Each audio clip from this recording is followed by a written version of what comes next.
Good evening, everyone. Welcome to the iRacing eSports Network, and welcome to Elkhart Lake, Road America, for this rounds 12, 13, and 14 World GT Championship. We're hot off the back of our Enduro at Silverstone, and we're back to the free 20-minute sprint race format here around one of America's greatest circuits, 6.4 kilometers in length.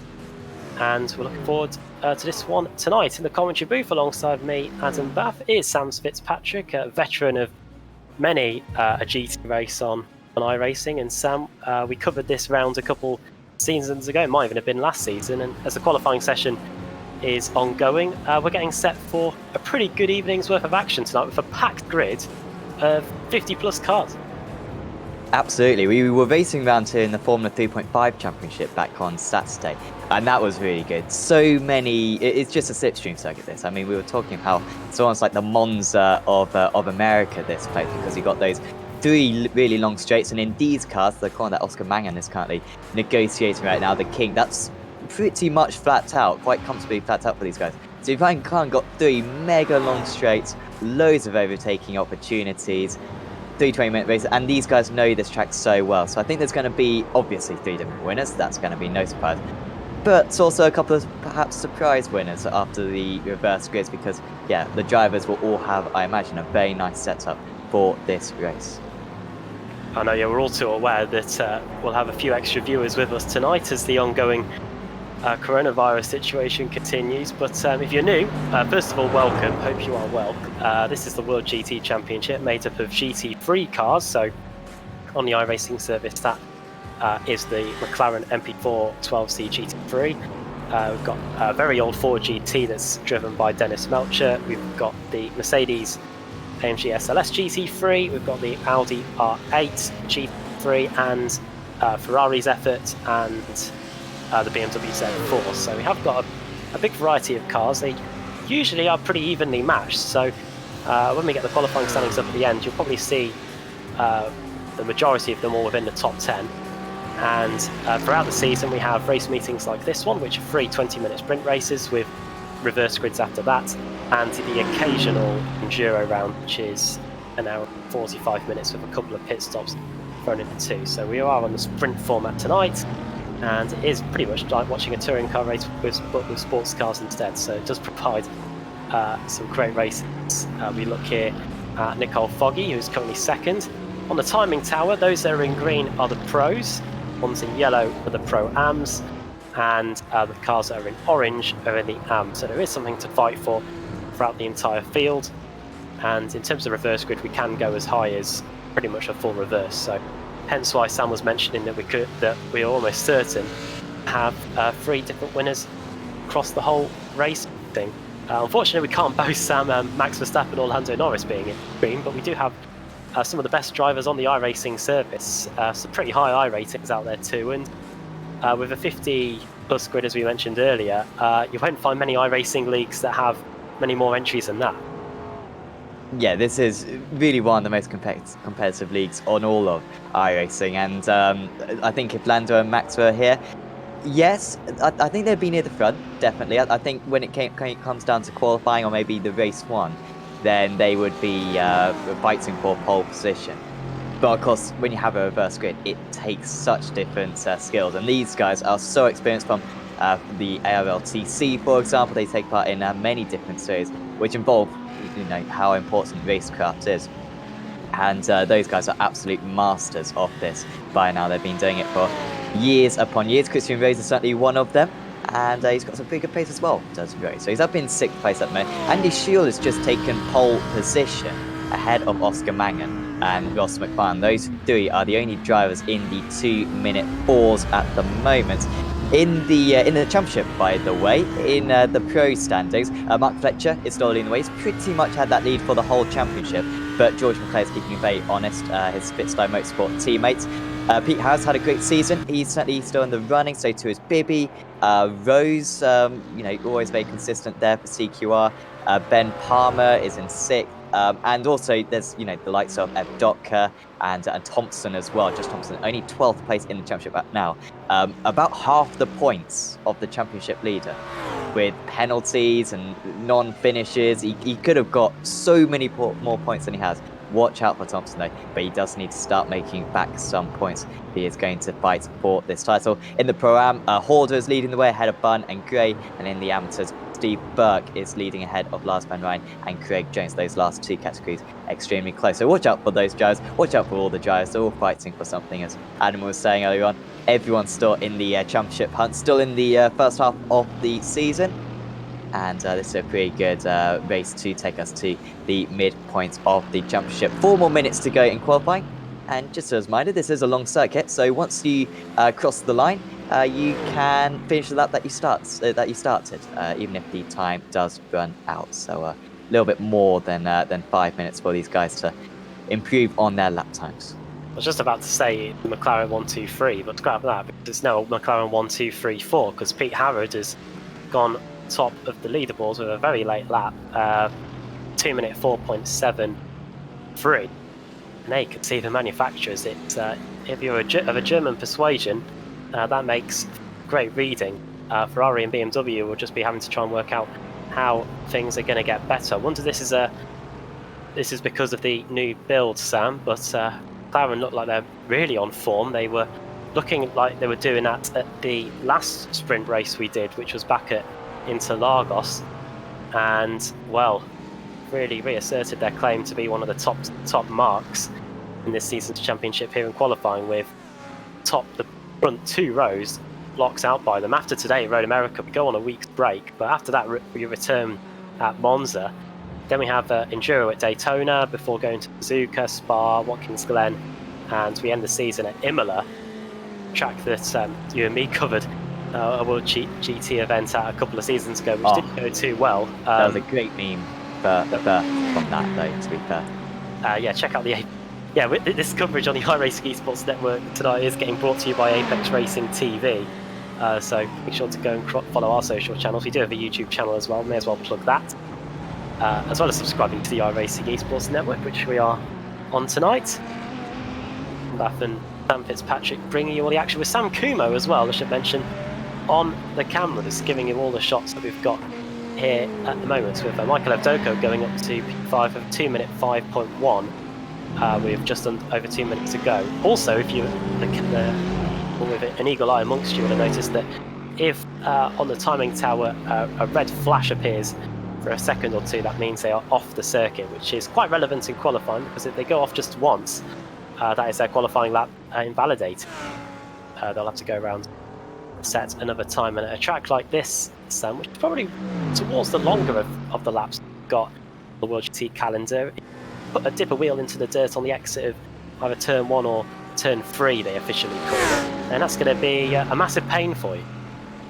Yeah, definitely. I mean, the way that I remember this is I don't really think of the long straights, I don't think of the fabulous corners. I think of the incredibly long pace lap that we have to do around this track, and this is undoubtedly the longest pace lap that we do on iRacing. We have to do the whole lap. We can't just line up for Canada corner. No, we have to do the entire lap. So it is certainly one of the longest laps to deal with. Yeah, of course, if you do mess up your lap time, then you've got to go all the way around again. And of course, a lot of fuel will be burnt. How much confidence do you have in yourself? It's a little bit easier nowadays, because anyone who's tried the new tyre model knows that the tyres kind of build up pace as they go along. So kind of by the time you get to lap 3, 4, 5, you kind of get the peak of the tyres, whereas before they would have peaked pretty much on your out lap, and then you'd have to crawl round, try to keep some of that pace for your first lap, and then have to come back to the pit. So they are able to set a few more lap times now, and 15 minutes as well is a decent amount of time for them to try to improve. Trying to improve also is Nick Madsen. I think that was an out lap for him. Now starting his 5th lap of this session. This will be his last lap. 10 seconds to go for the drivers to cross the line. The top 2 are in the pits. Oscar Mangan, though, starts the lap. Michael Evdokka up there in 5th. He has won a race around here at Road America, I recall, in this championship. He has just about started the lap. He's a bit further behind Madsen. Mangan, McFarlane, Evdokka, all trying to improve. Christian Rose is also coming through the final few corners right now. And of course, won the championship, the challenges right now. He needs to improve by half a second to get to pole. I doubt that will happen, but he could break the 2 minute 5 barrier. He improves by 4/100ths of a second. and it's not enough to promote him any places. So that'll be a little bit frustrating for Rose, because he's a little bit by himself. There's 1/10 to the next car, 1/10 behind, which is a pretty big gap in this entire field. But Rose will have to line up in that place. Oscar Mangan then, probably the most likely, along with Ross McFarlane behind him, to take the challenge to Harrod and Shield for pole. So here comes Oscar Manga now through the carousel, passes a stricken car there, not sure who that was, but regardless, on he goes towards the kink, one of the toughest corners to get right on the whole circuit. No runoff area at all on the outside. If you do get it wrong here, you are heading straight to the concrete wall and an early retirement, and Oscar Mangan showing he's leaving nothing on the line here as he goes in pursuit of a front row start here on the brakes into Canada corner, probably one of the main overtaking points on the circuits here. And the McLarens are currently the only cars to lap inside 2-minute 5s, as Sam was mentioning earlier. You can see from the bottom of the screen who's setting quick lap times and who isn't. If it's a sea of orange boxes, they're not going to be improving at all. If it's green, they stand a chance of doing so. Oscar Mangan just has one green box, but could he be able to get onto the front row of the grid? Over the top of the hill he goes, and the former World Championship Grand Prix Series driver cracks the beam and goes fastest, 2:04.696. Wow. That is a massive improvement, and he improves onto pole position by 300 seconds, leaving Harrod in second. And looking there as well, Ross McFarlane looks like he has completed his lap. So what a dramatic end to the qualifying session that was, Sam. He really was. I think McFarlane as well went off the check right at the end. Not sure how strong his lap time was. But that was, mega from Mangan. And as you were saying, didn't seem like he was improving that many sectors, but must have just been a very clean lap for him. And he's put it on pole position. So once again, just underlying his pace. And once again, the field ever so close. This very long lap, as we've already explained. The top 12 drivers separated by a second, which is kind of what we got used to in this series. But I'm just saying, 2-minute 4s for the absolute front runners, and near the back of the field, 2-minute 7s. Everyone all very competitive out there. Can get some pretty good, pretty big reverse grids in this series. Something like upwards of 35, 40 drivers. So as long as you finish the race, you have a real chance at getting up on the grid. By the way, someone asked us on the YouTube chat, where are we from? Well, I'm from the lovely county of Norfolk, which is the best county in the United Kingdom. It's where everything happens. Everyone loves to go to Norfolk. That is where I'm from. Adam, I'm not even sure where you're from, Adam. I'm from the West Midlands. There you go. So pretty much opposite ends of the country for me. Just near Birmingham, a place called Anita. It's too far away from Coventry, which is a bit of a motor haven. That is where us two are from. Welcome to all of you on the live stream as well. We have got plenty of time to get through the grid because, as Sam mentioned earlier, we have got to do a full pace lap around here. So it does give us a bit of opportunity to go into detail with a bit about each driver, and also the gaps between each car. And to see just from those first 6 rows is incredibly tight. A couple of thousands in it. I wouldn't be surprised if some cars have set identical lap time. So it's Oscar Mangan on pole, Pete Harrod second, Andy Shield third. 2 teammates there, Harrod and Shield, and it's 2 more teammates, Ross McFarlane and Michael Evdoka, driving for TechSense Motorsport, a team that Sam Fitzpatrick knows well. Nicole Foggy starting in 6th, car 66 for XVR Sim Racing. Then Christian Rose in his Audi, Drive Club with Pure Sims in 7th. George McClay for Renvale Fitzstyle Motorsport 8th. Miguel Freitas in 9th. And completing the top 10, Rich Warmingham. 11th, Mark Fletcher, car 111, TechSense Fitzstyle Motorsport. 12th, Danes Brit Tech Sim Sport. Then Mike Gray, the first of the Pro-Am. See that with yellow. Nick Madsen, Dane. He didn't have the best of meetings at Silverstone last time out in our Enduro. There, Mike Horser, the Welshman. Faster Scotsman, just 2 tenths apart there for Boosted. And Brit, John Aegis, the Maltese, starting in 17th. Then the first of the Year 1 cars in Ashbeard. Simon Underhill, just under 100 seconds, Tim. And then Michael Blake is the first of AM drive. 21st is Billy Fletcher, 22nd Jake Black, the Aussie, He switched to a Ford for this one, which means we've got 2 Ford GT today. Then moving on further back as the cars get away on their formation lap, which has kind of muddled up the grid for me a little bit. We've got Billy Fletcher, Simon Underhill in the Nomad Sim Racing, Ben Gregory, then Matt Bunt, CQR Club of Pure Sims, Mark Woodhouse starting in 25th, Adam Hedgecock there in 26th for Boosted Sim Sport, then Steve Burke, then the first Fiercely Forward cars in Jose Malbran, Carl Hardy 29th, Stephen McCaff was doing well in qualifying at one point, down in 30th. Chaz Draycott just 0.02 of a second behind him for first place. And then 32nd, Harry Wills. And Jorge Ordonez for Fiercely Forward. We saw him in the ARLTC on Thursday. And then Dan McCauley, 34th, Lars van Rijn, 35th, and Fraser Smith in 36th.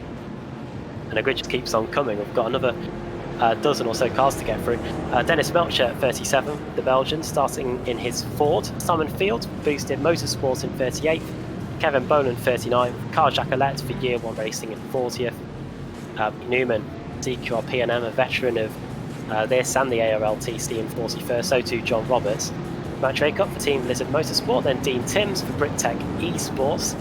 Niall Crofer for Team Lizard Motorsport. Josh Thompson switching to the Audi for this race meeting. He's driven in the BMW for the majority of the campaign, but now the Audi favours more. Ben Palmer in 47th. Nathan Dixon for SCC Racing 48th. 49th, Lewis Bibby. 50th, Taylor Lane. And if they are starting at all at the back row of the grid, it is Tom Jacobs and Morgan Butler, Sam. Well done for getting through that. Only got to do it 2 more times, and the results as well. So, lots of fun in store for that one. And yet we're still only halfway through the pace lap. You can see Mangan swerving from side to side. F1 style.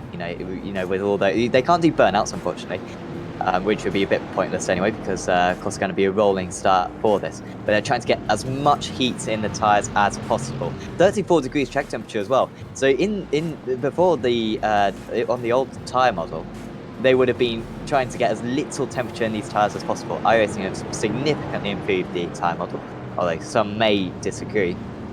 And now it's important that you get as much temperature as possible into them. And we could see some big incidents. And unfortunately, around this place, turn 1 and turn 2, not too demanding on the cars. We see Watkins Glen, for example, a massive trouble spot with the first couple of corners nearly flat out.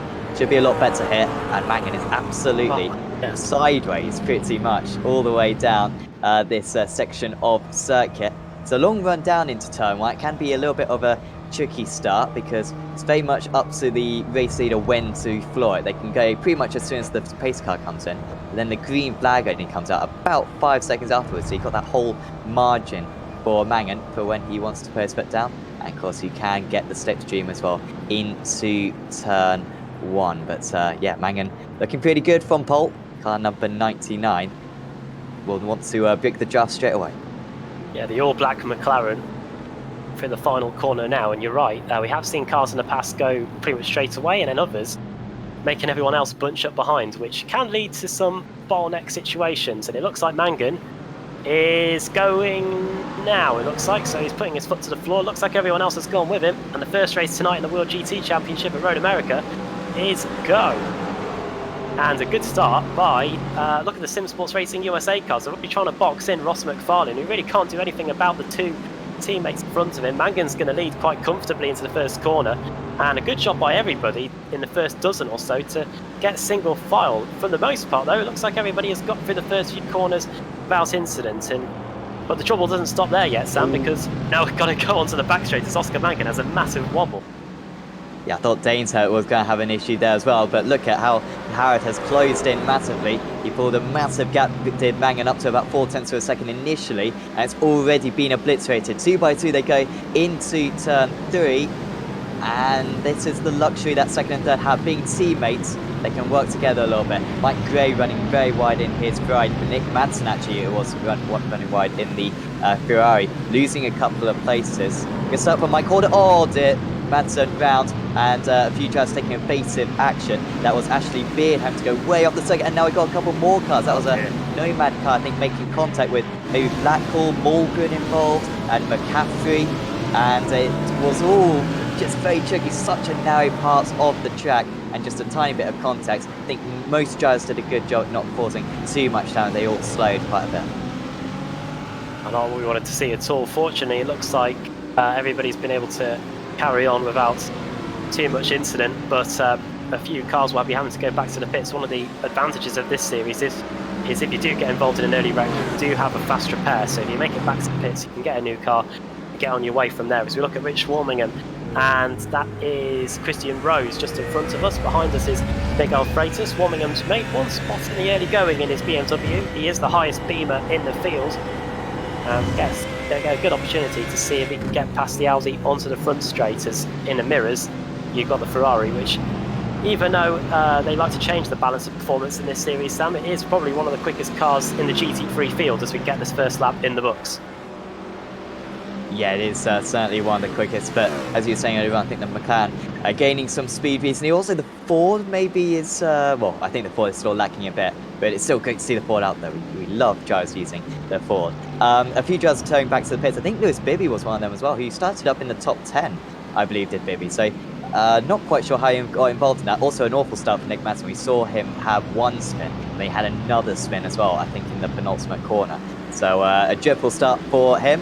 Also, Foggy seemed to get ahead of Evdoka into 5th place on the start, then he got overtaken by Evdoka and McClay, so not great for him. Here's side by side between Freitas, who struggled a bit, against Fletcher, championship leader, remember. Freitas also in the championship hunt, although he's got quite a few points in order to catch up, and Fletcher cannot get past here. To turn, what I call turn 4 at least. People have their opinions on whether it's turn 3 or turn 5, but I'm staying astute with turn 3. Simon Underhill's just gone off the circuit as well behind these guys. He was up in the top 20, and well, he was lucky not to get involved in that big collision at this corner on the last lap, but it seems like he's had his own collision this time. Okay, here two Audis squabbling away. This is Simon Underhill and Fraser Smith. Our car, I should say. On the inside there goes Pete Newman. He is up a position, up into P28. The Sleekjar P&M car that we're looking at here is battling away with Simon Underhill as we go. Okay. Great view from the rear of the Audi, and great sound is off. Off goes the Audi, and through goes the McLaren of Fraser Smith, and Ben Palmer also goes through as well. So a few places lost there for the Audi after a little excursion on the exit of the carousel. And Jose Morgan has also had a bit of trouble, Joe, that we saw in the ARLTC the other day. And there he is, and he's hesitating a bit to get back underway. I suppose we haven't seen anyone crash at the kink yet, but I guarantee it will happen at some point. Off the circuit is Carl Hardy. And that's just, well, incredibly frustrating mistake there. Just dipping a wheel onto the grass on the corner entry. It's got a bit of rear wing damage, no knee damage, I remember, on these machines. I think he's all right. I think he'll carry on, but it's going to be a lonely race for him from now on. Dennis Melchert, who we will have big favouritism to, seeing that he's running the blue oval, and he is going round the outside through turn 1. Can he make this one stick? This is the battle for 23rd place on Villegas, and he does get past, however I don't think that's going to be the end of that battle. A great battle between Melcher and I believe it's at least in our ARLTC it's Ordonez rather than Villegas. I think we go on that one, but Jorge is already under pressure now from the BMW behind. That is Stephen McCaffrey, and up the inside, late on the brakes, goes the Colombian. He's through, and Dennis Melcher could be about to lose 2 places in 2 corners because now the BMW is up the inside. A little bit hesitant by McCaffrey. It is an uphill braking zone, so the car does get a little bit light there as you go up the hill. And now the BMW's got the Mercedes behind of the Maltese. That is John Aegis there in 26th. He is 10th in class. Car's off, and that's a Ford, so that must be Jake Blackhall. And the BMW as well, also off in the kitty litter. That is, I believe, Mike Gray in the XVR Sim Racing car. So both of them who had good qualifyings down the order. Here's a replay as find out what happened to Jake Blackhall. It seems as though there were unrelated incidents, didn't it? Because Blackhall has lost it by himself. Oh, dang. Gray. Oh, Gray's already off, and maybe wanted to keep him company. and gets back going. Back with a little bit of the flashing of the lights as well. Shame to see the Ford drop down. As Ordonez has had his own issue down in Canada, and well, that's brave driving backwards when there's oncoming traffic. Has to do a little bit of a 3-point turn now to get back going the right way. Alt's in the lead, by the way, as actually we go to Shield and McFarlane, and McFarlane getting past Shields then. So that's up into third place for Ross McFarlane. Next up is Evdoka behind, so perhaps Shield just struggling to match his qualifying pace. Remember, was it on provisional pole for much of the qualifying session? Ended up being in third, but that McLaren is fast, and they're just pulling away from Evdoka right now down the straight. It's almost like in the days of the Seat Turbo Diesels in the World Touring Car Championship, they just used to fly away from everyone. But it is encouraging to see that Evdoka in the tight and twisty stuff can still keep pace with these McLarens and maybe pose a threat in the closing stages of the race, as he great view of the fight for the final spot on the podium, the final bit of bubbly between Ross McFarlane and Andy Shield. Go for the right-hander here, you've got to pretty much be single file through there, otherwise you're going to go off. Now towards this tricky left-hander, which was where we saw Jake Blackhall go off earlier, it almost invites an overtaking opportunity there, but then you've got to go through this right-hand of the carousel, and we've got more cars off. Two Mercedes, John Aegis, and it's a BMW as well, Stephen McCaffrey. These two were together and they were fighting for position the last time we checked in on them. So I wonder if something has gone on between these two. Here's a replay. So up the inside goes the Audi 170, that is Simon Underhill. Then, into one, the big squeeze. All three of them come off worse, really. The Audi loses a few positions there, Underhill, he gets going again, but Paul McCaffrey and his assailant, they both got to carry on way down the order now. Yep, so boring races for them as well. Could still be reverse grid pole potentially, but they need to get very, very lucky to say the least. So now we've got a queue. As Evdoka's got past Shield as well. So Evdoka's up into fourth and has lost a lot of time to McFarlane as well, though. McFarlane actually just the fastest up of the race, 25.01. That's how much time he's been cooping up. Shield now to the outside, trying to come back at Evdoka.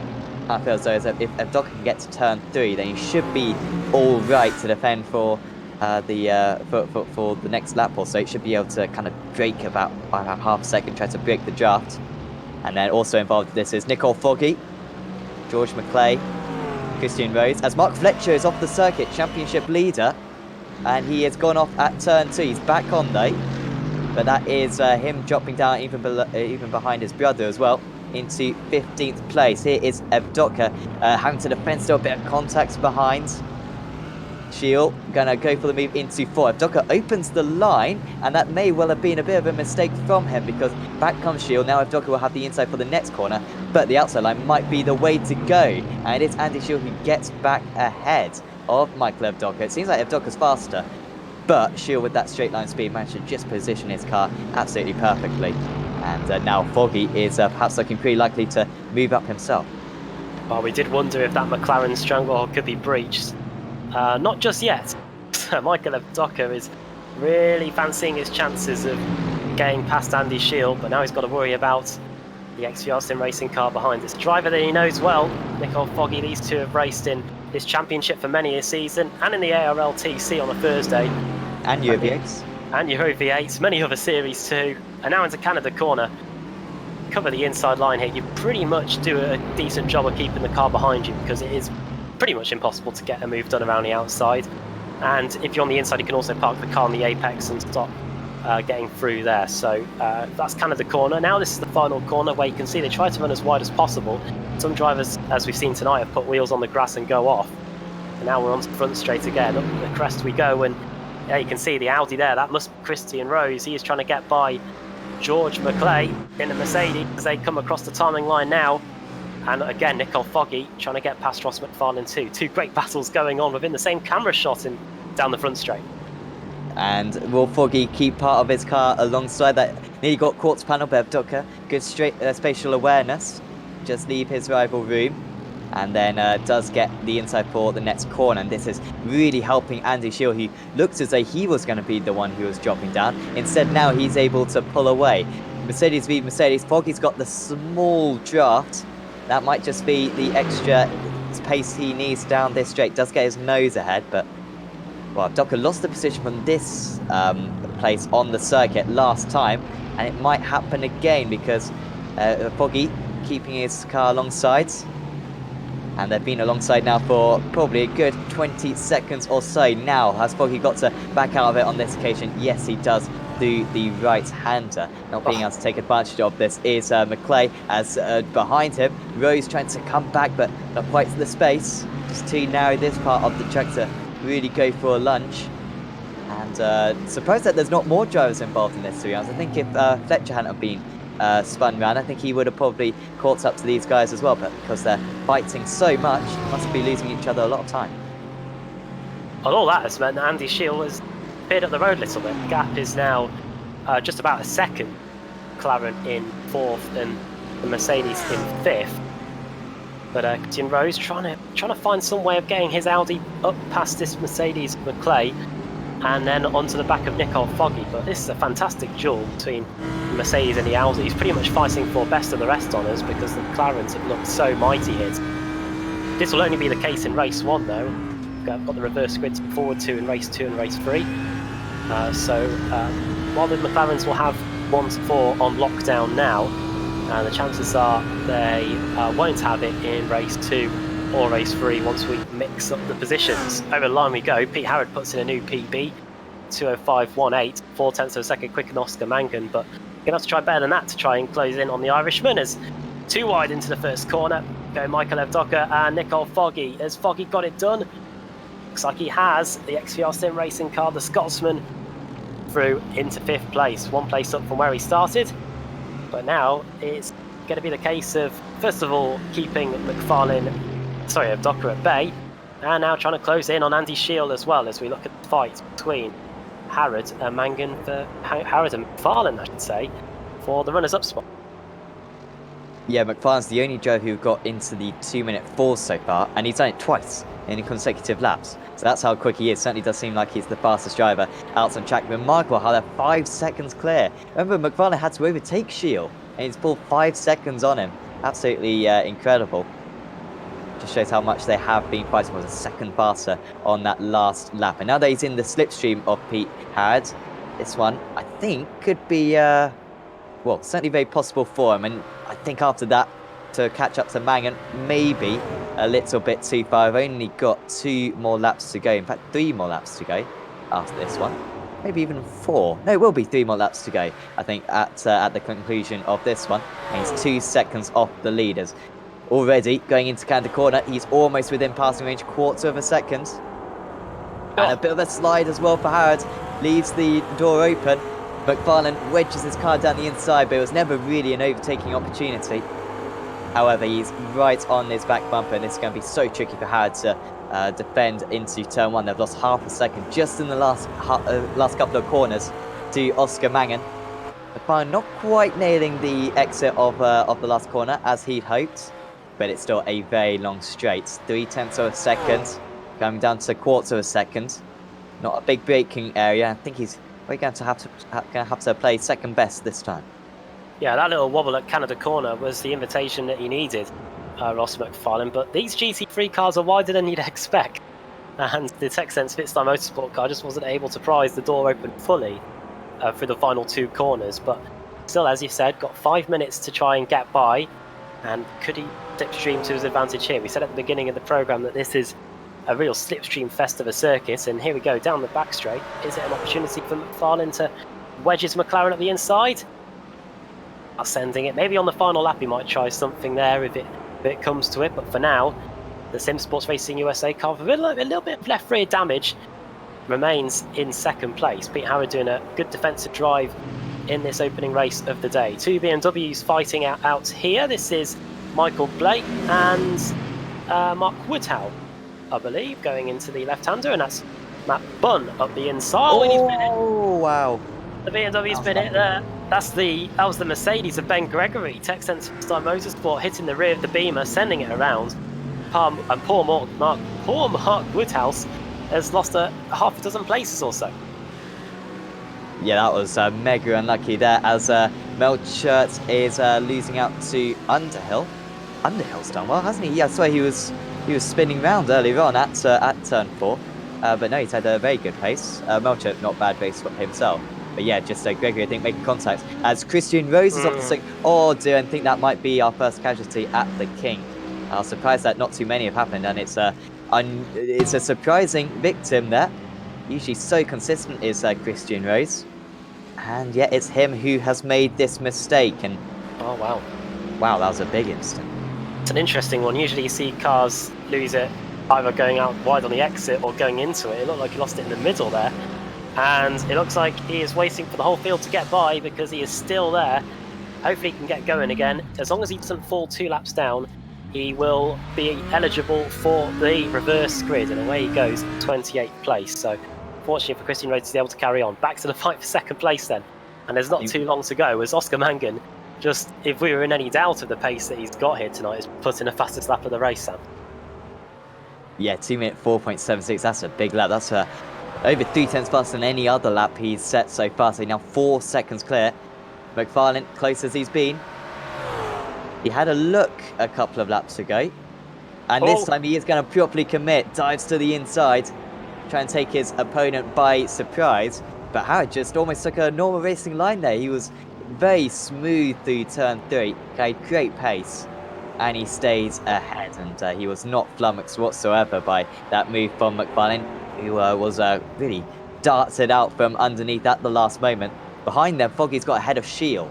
So Foggy, who got past Evdoka, then had to... Oh, it's off the circuit! Here's Harrod. Can he get back underway before the following cars catch up? It's so slippery, the grass, and he's losing places. He'll still be in the top 10, but even Richard Warming gets him past him. Freitas will just about edge past, and that will be so frustrating for Pete Howard, who'd driven a brilliant race, had a decent chance at 2nd place, had the podium in the bag, and he's dropped it through that corner. Such a shame for him. What it does mean, though, is after having a McLaren 1, 2, 3, 4... Oh, Shield spinned it. Oh, no, that's a disaster for Sim Sports Racing USA. Seconds after losing Sim Sports Racing USA car of Palmer, we have now lost another one. Andy Shield going for spin, and Harrod as well earlier. And poor Andy Shield's going to have to get going again. The King claims another victim, Sam. Yeah, they're all happening now, and I assume it's going to be the similar incident to Christian Rose. Oh, he's got so much damage on that. Could he... I mean, I guess he is going to just try to complete the next lap, and he will finish on the lead lap if he can do so. But it'll be a very tricky final lap, certainly. He just wants to score points. Does Andy Shield, of course, but oh yeah, what a shame for those McLarens. It is a temperamental car. We've been speaking big of it so far today, but it is probably the most tricky car to drive out of these GC3s. Now, Nicole Foggy is up into 3rd place. I was in 6th place just a few laps ago, but he's up into 3rd now. As Matt Bunn and Ashley Beard are coming to the pits. I wonder if that's for fuel or maybe for repairs.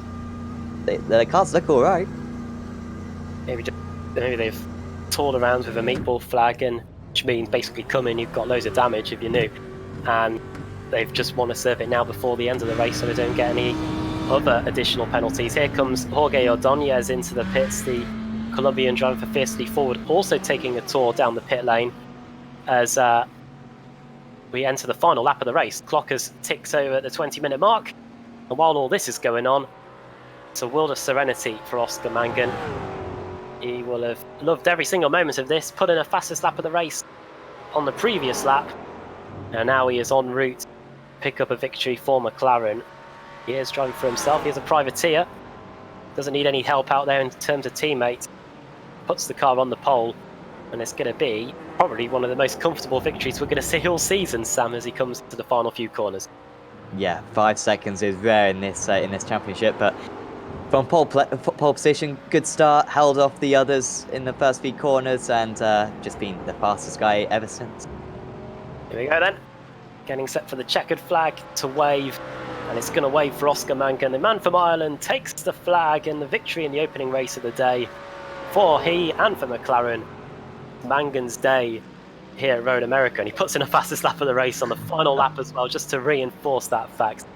Ross McFarlane gets second place, 5 seconds behind in the end, and Nicole Foggy completes the podium after a fantastic duel with Michael Evdoku, finishes 4th. Top 5 is rounded out by George McClay with Warmingham 6th, Freighter 7th. Harrod in the end finishes P8th.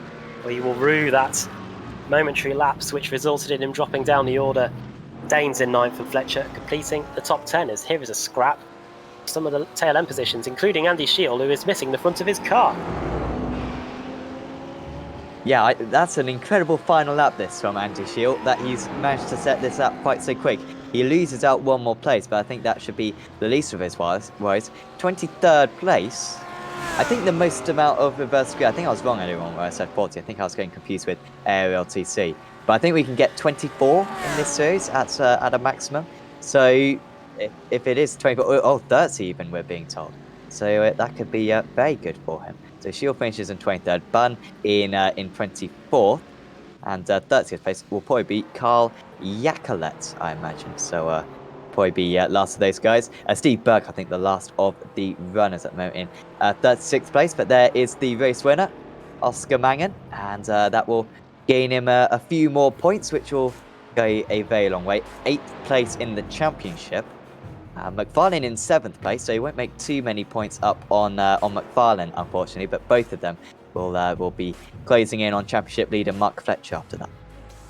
Yeah, the most important thing for drivers that are fighting for a title in this series is to get the points on the board early in race 1, which is set on outright pace, and then try and get as far forward as you can in races 2 and 3, because that's where the championship's going to be won.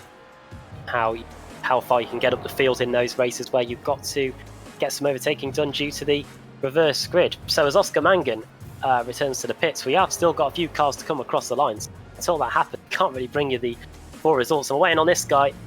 It is Jose Malbran in the fiercely forward 187 Audi.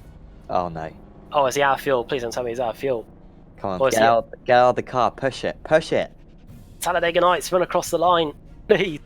It's uphill. Oh, come on guys, help him out. Poor Jose. He is about 200 metres, I'd say, from the line. Well, he's flashing his lights, so there's clearly something in the battery. Use that to propel the car across. Oh, well, he is the car we're waiting on. Mark Woodhouse hasn't come back to the pits, but I think he is just coming into the back of your shot now. I don't think you get penalised on iRacing if you take the checker flag twice. Here's Simon Field. He's still circulating. Maybe he could get Melbourne across the line, but no, it's over. It's irrelevant now. It's over now. They think it is all. They think it's all over. It is now. Poor Jose Malbran will be docked a lap, and I hope for his sake that doesn't mean he goes 2 laps down, because he will not be in the hunt for the reverse grid. It would be a massive shame for him. So that is unfortunate. But for now, we can run you through the finishing order from the opening race of the day. And the good thing is I've got a drink with me, so should be a breeze. Oscar Mangan wins. And as you can see, the top 10 all-pro drivers. Big green. Ross McFarlane 5.1 seconds behind in the end. Nicole Foggy completing the podium. Michael Evdoka 4th. George McClay in 5th. Rich Warmingham 6th. 7th, Big Al Freitas. 8th, Pete Harrod, 3 tenths behind. Very close finish between those two. 9th, Chris Danes. 10th, Mark Fletcher. 11th place for Luke Horder, top Pro-Am driver, the Welshman. Billy Fletcher in 12th. 13th, Bass, top 3 there in degree. And then Michael Blake finishing 14th overall, taking the Pro-Am honours too. That is a solid performance by the Team Mad driver. Ben Palmer 15th for Sim Sports Racing USA. His namesake Gregory 16th. Mike Gray 17th. Chaz Draycott in 18th place. Good drive there for Chaz. 19th for Simon Underhill. 20th for Dennis Melchert in his Ford. Fraser Smith in 21st. Pete Newman 22nd. There's Andy Shield in the end, 23rd. He got passed by Nick quite late on there. Then Matt Bunn, Ian Rose, Simon Fields. There's Carl Hardy, 27th. Ash Beard, 28th. 29th for Stephen McCaffrey. 30th for Carl Jacolet. Then Nathan Dixon, who started towards the rear, so that is a pretty decent effort there from Nathan. Get up there in the SCC racing car. Jorge Ordonez, he came into the pits late on, but still managed to finish on the lead lap in 32nd. Lars Van Rijn in 33rd. Mark Woodhouse there. His BMW was facing the wrong way earlier, but he still managed to finish 34th. Steve Burke 35th. Jose Malbran there he is in the end. Fortunately for him, he was the last classified finisher, 1 lap down. After that, if you're 2 laps down or more, you are out of it, I believe. Yes, Jake Blackall, 37th, John Aegis, 38th, Nick Madsen, the Dane, not having the best of races yet again. After spinning out at Silverstone, he finishes 4 laps down here. Adam Hedgecock, 9 laps down, along with Harry Wills and Dean Timms. Dan McCauley, 10 laps down, along with Kevin Boland, John Roberts, Matt Draycott, teammate Noel Crofer.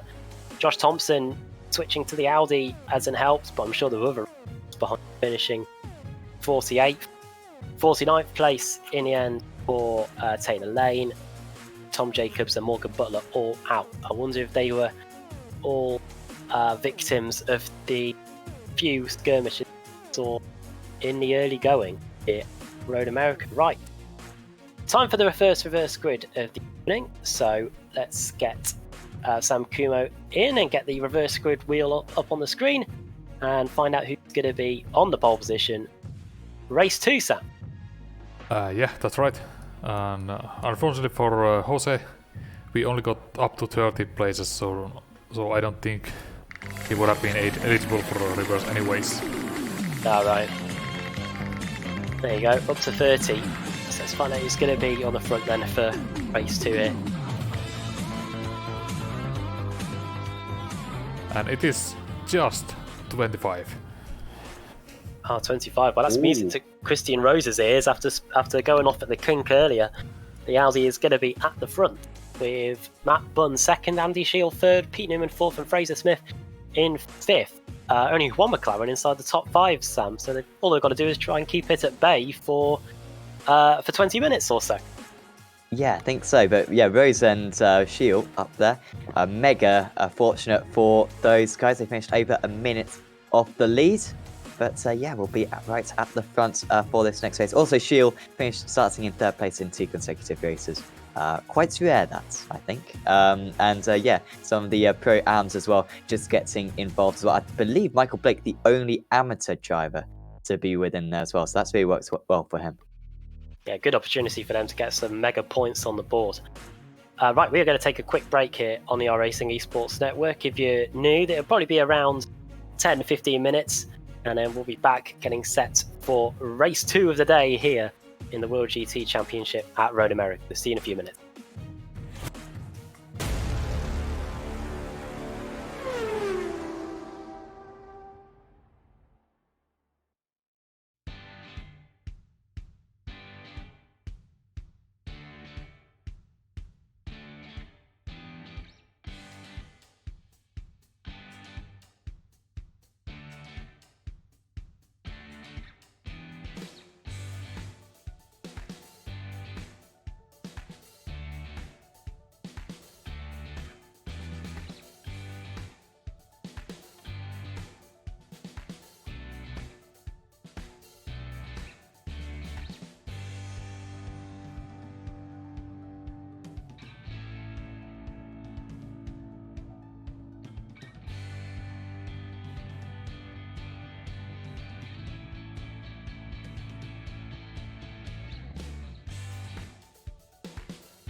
Welcome back to Road America, where we're getting set for the second race of 3 in the World GT Championship. Hope you've enjoyed the action so far. We have just got a brief warm-up session going on at the moment, and then we'll be on the grid getting set for race 2, seeing 25 cars reversed. Really muddled the field up a little bit, which should make for a pretty entertaining race. In the commentary booth again, it's Adam Bath and Sam Fitzpatrick with Sam Kumo on the cameras. And Sam, after, well, not a procession, but a lights to flag dominant display from Oscar Mangan, he's now going to be starting right in the depths of the midfield, and it gives some of the other drivers the opportunity to get on the podium, or even better than that, notch up the first win of the campaign. Yeah, definitely. Although, of course, we had a couple of drivers who were at the front of race 1, made late mistakes in the events, and it's enabled them to get high up on the grid for race 2. So I believe we got Christian Rose on pole position. I think Andy Shield as well up in 3rd position. So they are going to be really tricky to beat. Plenty of opportunities though for some pro-ams to get a good result. I think with this circuit you can kind of fight back. Even if you get overtaken, say, into turn 1, you've got a long run down to turn 3, you've got a really good chance at coming back at your rival. So we could see a lot of chopping and changing, I imagine. I think for the pro-ams, it's going to be really important who you fight with. You need to pick your battles, right? If you got a fast car coming back at you, you're going to have to let them go, fight the others later on. If you do start fighting, then yeah, going to lose you a lot of time and might lose you some places later on. So certainly race car going to be as important as ever. Right, onto the grid. We got a bit nice symmetry there in the first few rows. Anyway, Christian Rose Pro starting on pole position for CQR Club with Pure Sims. Second on the grid, Pro-Am Matt Bunn, CQR Club with Pure Sims. It's all CQR Club front row. Andy Shield starting in 3rd. He's a pro. Pete Newman starting in 4th. He is a Pro-Am. Then we've got a flurry of Pro-Ams after that. Half a dozen of them. Fraser Smith in 5th. Dennis Melcher starting in 6th. Simon Underhill 7th. Chaz Draycott 8th. Mike Gray for XVR Sim Racing in 9th. And Ben Gregory completing the top 10. Ben Palmer starting in 11th. Then it's Michael Blake, who was the highest AM driver in race 1. He starts in 12th. 13th place is Ethan Bass for Brittech Sim Sports. Billy Fletcher in 14th. Then Mike Horder, who was the highest Pro-Am in race 1, in 15th place. And then Mark Fletcher, championship leader, in 16th. Chris Dane starting in 17th. Then Pete Howard, Miguel Freitas, Rich Warmingham for XVR Sim Racing completing the top 20. And then it's George McClay, Michael Avdoka, Cole Foggy, and Ross McFarlane. 25th on the grid is the race 1 winner, Oscar Mangan, and Simon Field in 26th. All the cars after that are in their in the positions that they finished. Carl Hardy, Ash Beard, Stephen McCaffrey, and Carl Jacquelet complete the top 30 on the grid. Jorge Ordonez in 31st, Lars Van Rijn 32nd, then Mark Woodhouse, Steve Burke, Jose Malbran, John Aegis 37th on the grid. Adam Hedgecock, then Harry Wills, Dean Timms, Dan McCauley, Kevin Boland, John Roberts, Matt Draycott, and then Niall Crofer, Josh Thompson, Lewis Bibby, and Taylor Lane. Just the 47 cars taking to the start for race 2, and hopefully we have a bit of a cleaner opening lap than we did in race 1, where it took the cars until the left-hander at the end of this very long back straight, turn 3 or turn 5, whatever you prefer, for the chaos to ensue. So.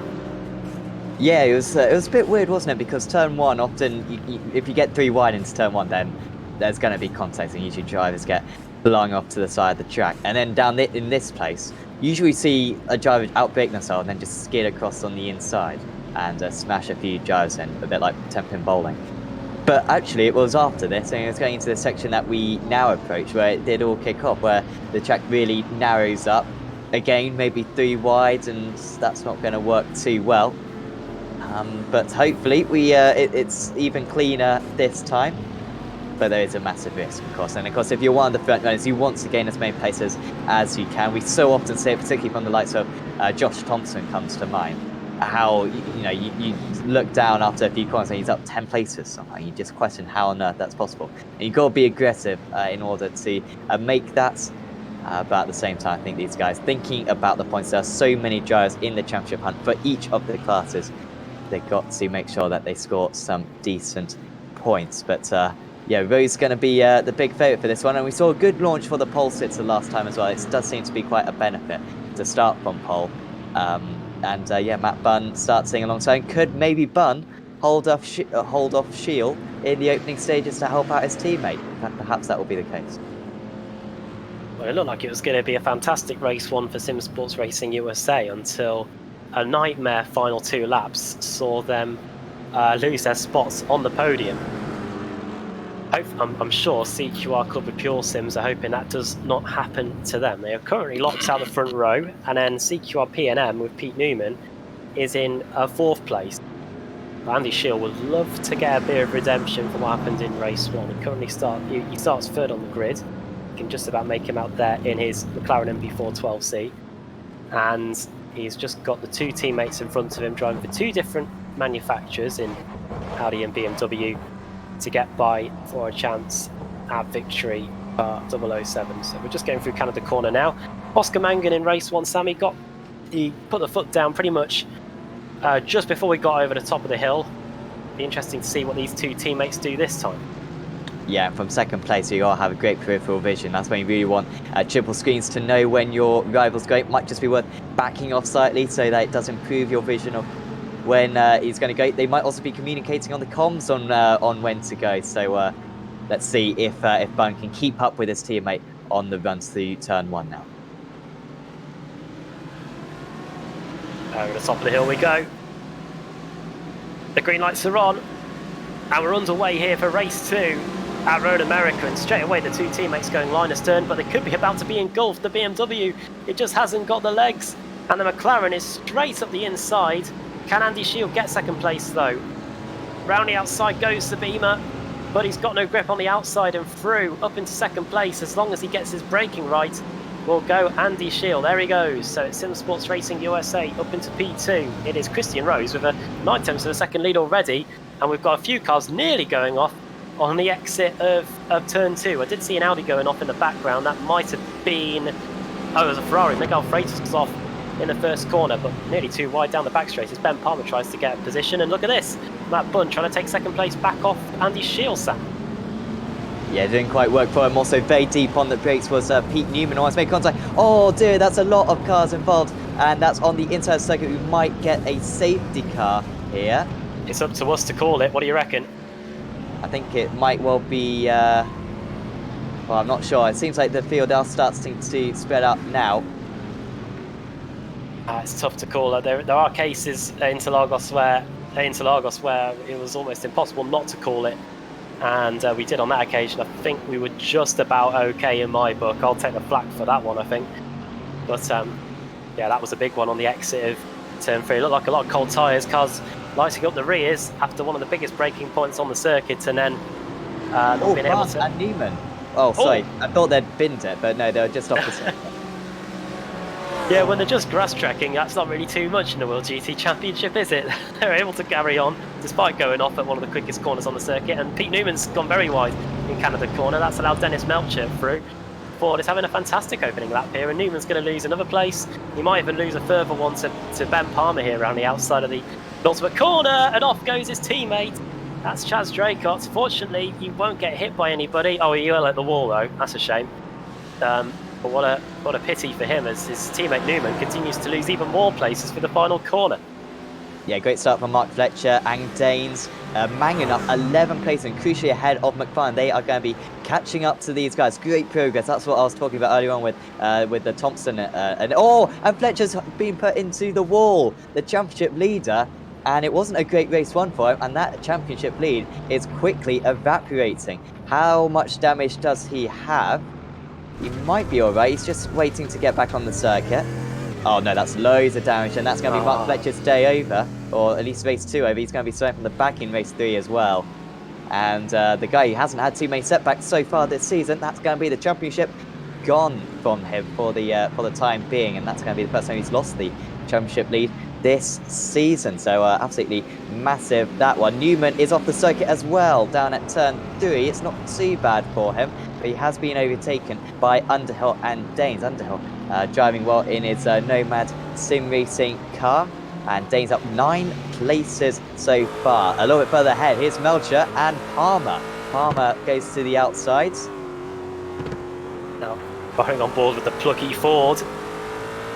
It's now got the might of the McLaren MP412C GT3 behind him.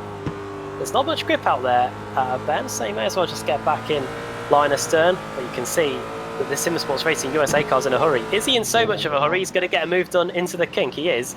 And Dennis Melcher gets on the brakes a little bit early to allow the 007 car the number 2 car to get by. So that is Palmer up into 4th place now. 7 places gained. He's one of the biggest movers in the field so far. And also up the inside is the...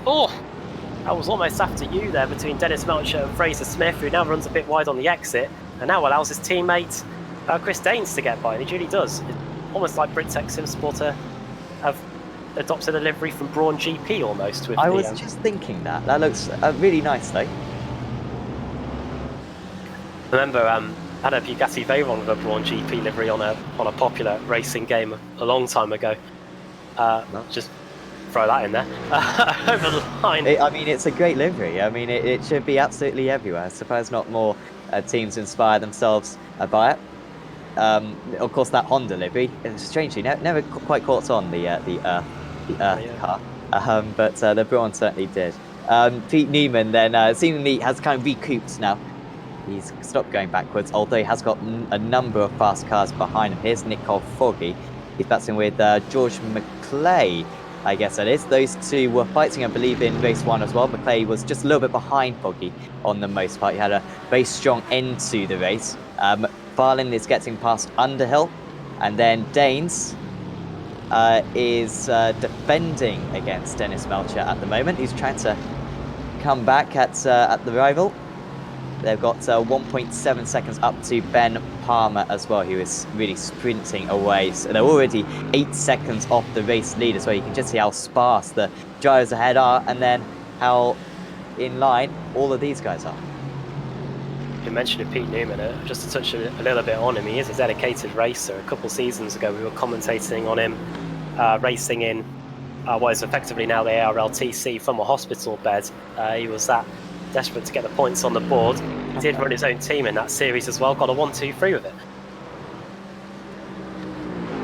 I mean, that is like how on earth do you do that? Do you just bring in a controller and did a bit? I can't remember how he did it. I don't know if he had TeamViewer or something on his iPad or something. Not too sure, I have to say. But it's not. Around his Newman now. He's around now, and the Audi fortunately doesn't need to go to the sick bay. I think it should be able to carry on, but he's got to wait for everybody else to get by. And just when we were touching on him, his race goes from bad to worse. Here is the race 1 winner, Oscar Mangan, who, believe it or not, has not gained the most positions in the field. That is Josh Thompson, who has gained 29 places in the space of 6 minutes. I really can't work out how many overtakes that is a minute, but it is a lot as they come over the line. And Mangan, no, he has got a few battle scars on the front of his McLaren, so shows you he has been in the wars to get the overtakes done. But if you want to be a champion in this series, you have got to get your arms, roll your sleeves up and get involved. And Oscar Mangan looks like he's done just that in the early going, as Thompson puts in a new fastest lap. And just as I said, he'd gained 29 places, he's now gained 30, as the Audi is here, looking near enough pristine, trying to hunt down Fraser Smith, who is a further 4 seconds up the road. Good job as well from Steve Burke, who I think was last of the runners, or last of the lead lap drivers in race 1. He's gained 18 places, doing a really good job at keeping it clean right there. But also Foggy seems to be a man on a mission, because I think Foggy's overtaken. Oh, well, no, he's just been overtaken himself. There you go. He's trying to... No, he has just been overtaken. Yeah, so he got past McFarlane, which is no mean feat, and now McFarlane's just come back at him. They both want first dibs on the crack at Mangan. These are the front runners, of course, from race 1, all making their way through. Somehow, they've all kind of got through absolutely fine. It just shows how these guys, they can just go through the middle of all the carnage and somehow just stay together with barely any damage on their cars. It is really a superb skill. Behind this, of course, is McClay and Underhill, keeping these guys honest. Nowhere for Foggy to go through the kink. This is where the McLaren will probably struggle. It's got such a low grip rear end as the McLaren, and Foggy almost asking for permission to go down the inside, and McFarlane gave it him, And Foggy gets back past. Moves seem to be very easy for these two, and well, you might just see another one here through the final corner or through the penultimate corner. It's probably when you want to be behind your rival rather than ahead, so you can just dip into the draft and get the momentum down this next straight. Unfortunately for them, they're losing touch with Mangan, who's probably the bigger enemy out of this, and Mangan might be able to clear both Melchert and Underhill Racing. Good lap by Ben Palmer. He got past Matt Bunn on that lap to move up into third place, and it's 2 overtakes there on poor Dennis Melchert, the Ford GT, engulfed down the front straight, and that is Harrod and Mangan up to 6th and 7th respectively. But look at this. It is the TechSense Fitstar Motorsport car, Ross McFarlane fighting back against Nicole Foggy. 2 Scots duking it out here through turn 2. And now here comes George McClay to make it a trio of Scotsmen fighting it out over 7th place. Now it's a drag race between, well, a slipstream fest between the McLaren and the 2 Mercedes. On the brakes, it looks like McFarlane's teammate is also fighting out. Well, I thought it was anyway. It's Oscar Mangan versus Pete Harrod fighting it out just in front of those guys.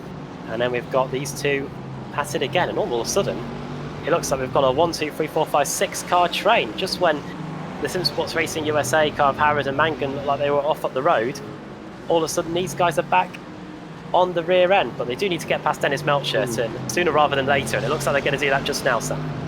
I was going to say Melchert was kind of letting them go there, completely missed the apex, and McFarlane gets past and crucially uses Melchert as also a little bit of a pick there, can pull away. Now Foggy's going to have the tricky decision. Does he go for the move into the kink? We have seen a move into this corner so far.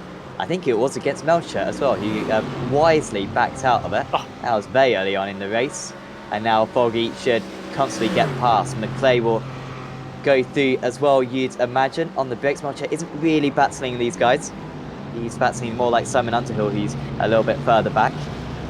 And McClay couldn't get past, so again, he's going to lose time now. Closing up a little bit, well, I was about to say closing up the lead. It's still 1 second between the two leaders, Christian Reyes and Andy Shield. They are incredibly evenly matched right now. And then Palmer a bit further back, then it's Bunn, Danes, Mangan, and then kind of this big battle starts as now McClay does finally get past the Ford GT. They're only 3 seconds ahead of Thompson now. He's still setting fast laps of the race, so they need to get a move on. Yeah, Thompson putting in a purple sector on his last lap. He does a 2:06.7 on that one as he gains another place to move up 31 positions. In his sights is Simon Fields, who is currently sat in 13th place.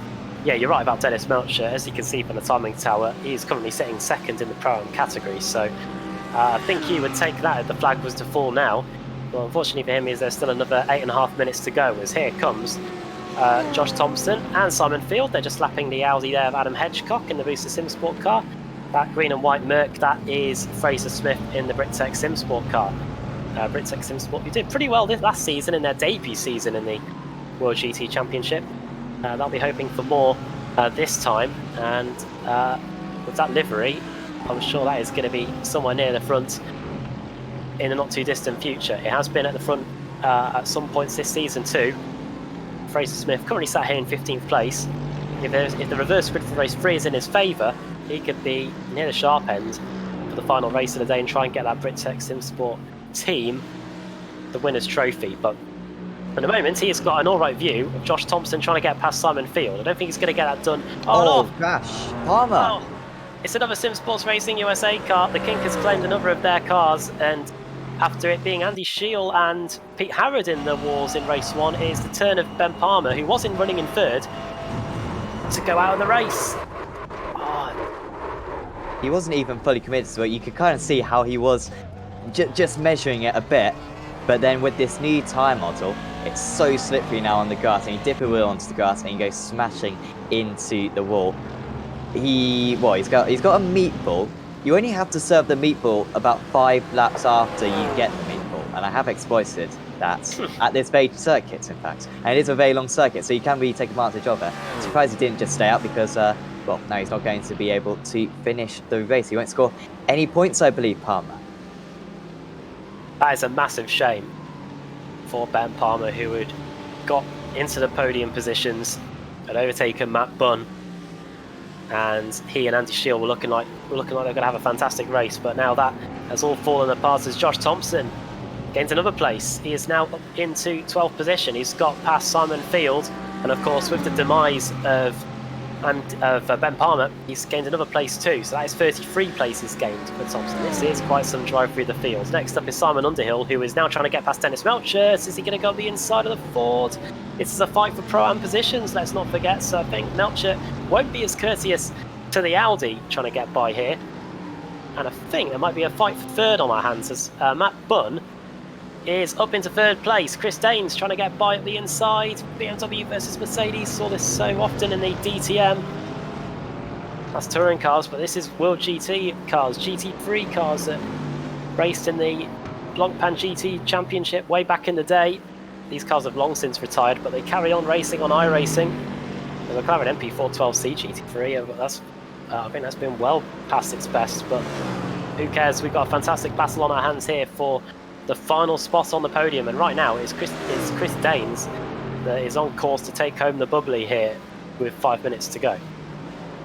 And behind this, Foggy fell back behind Howard then. Oh, sorry, no, Howard was always ahead. So they've now all got past Howard, who is still very quick, but was a little bit out of position at the starts anyway, hence why these race leaders from race 1 have all got past. Now Bunn just hasn't got the straight line speed in that BMW. You really do feel for him. He may well be freight trained right now. Has got a bit of a draft from the driver ahead, but Mangan will comfortably be ahead. And look at the run that Ross McFarlane has as well.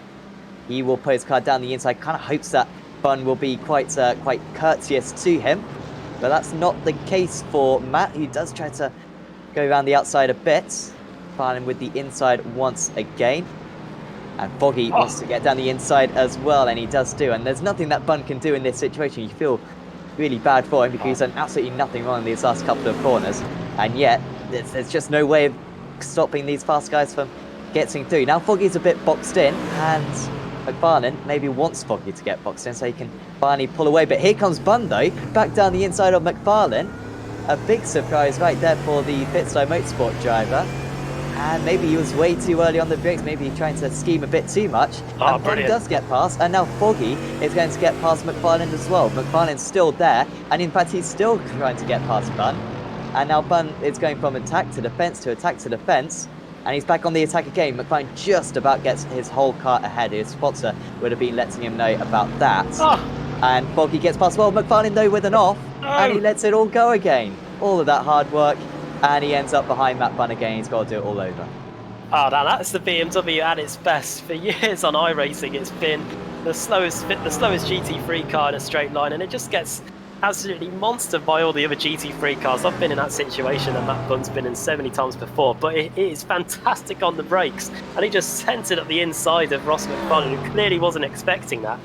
And I think the red mist descended for McFarlane there, and it resulted in him going off just before the carousel. Up the inside goes the Renvale Pitstop Motorsport car of George McClay, but Harrod's just about going to keep his 8th place as we enter the final 3 minutes. But that was a fantastic scrap, and yeah, you've got a feel for Matt Bunn. The BMW in this latest build, it looks like it might have lost some of the superiority that it has had in recent iRacing seasons, but he soldiers on nonetheless, and a tip of the hat there to Matt Bunn for trying his hardest to keep the fast McLarens and the Mercedes at bay. He's now got Ross McFarlane trying to get by him for another time. Let's see if McFarlane can get it done this time into the first corner. He brakes fractionally later than the BMW, and this time he does.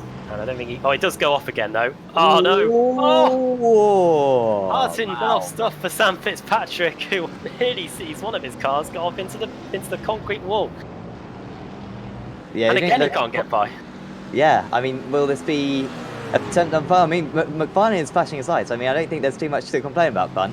He was just trying to soldier on by himself, all side by side for third. This is Mangan versus Daines. Daines had an awesome start. Both of them have had awesome starts. Both of them have had awesome races. Mangan almost off the circuit, and he is getting held up a bit by Daines. He's got a little bit of time till Foggy is on them, 1.4 seconds back.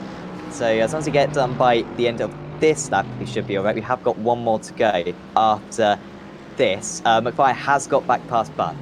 And I think for his sanity, hopefully that is the last time he has to get past Bun until we, of course, have the reverse grid, where Bun will inevitably be starting ahead of him. So sure he's got plenty of practice. I say Mangan's got a bit of time to get past Danes. He's got to get on with it a bit because Foggy's already closed in by over half a second just on this lap.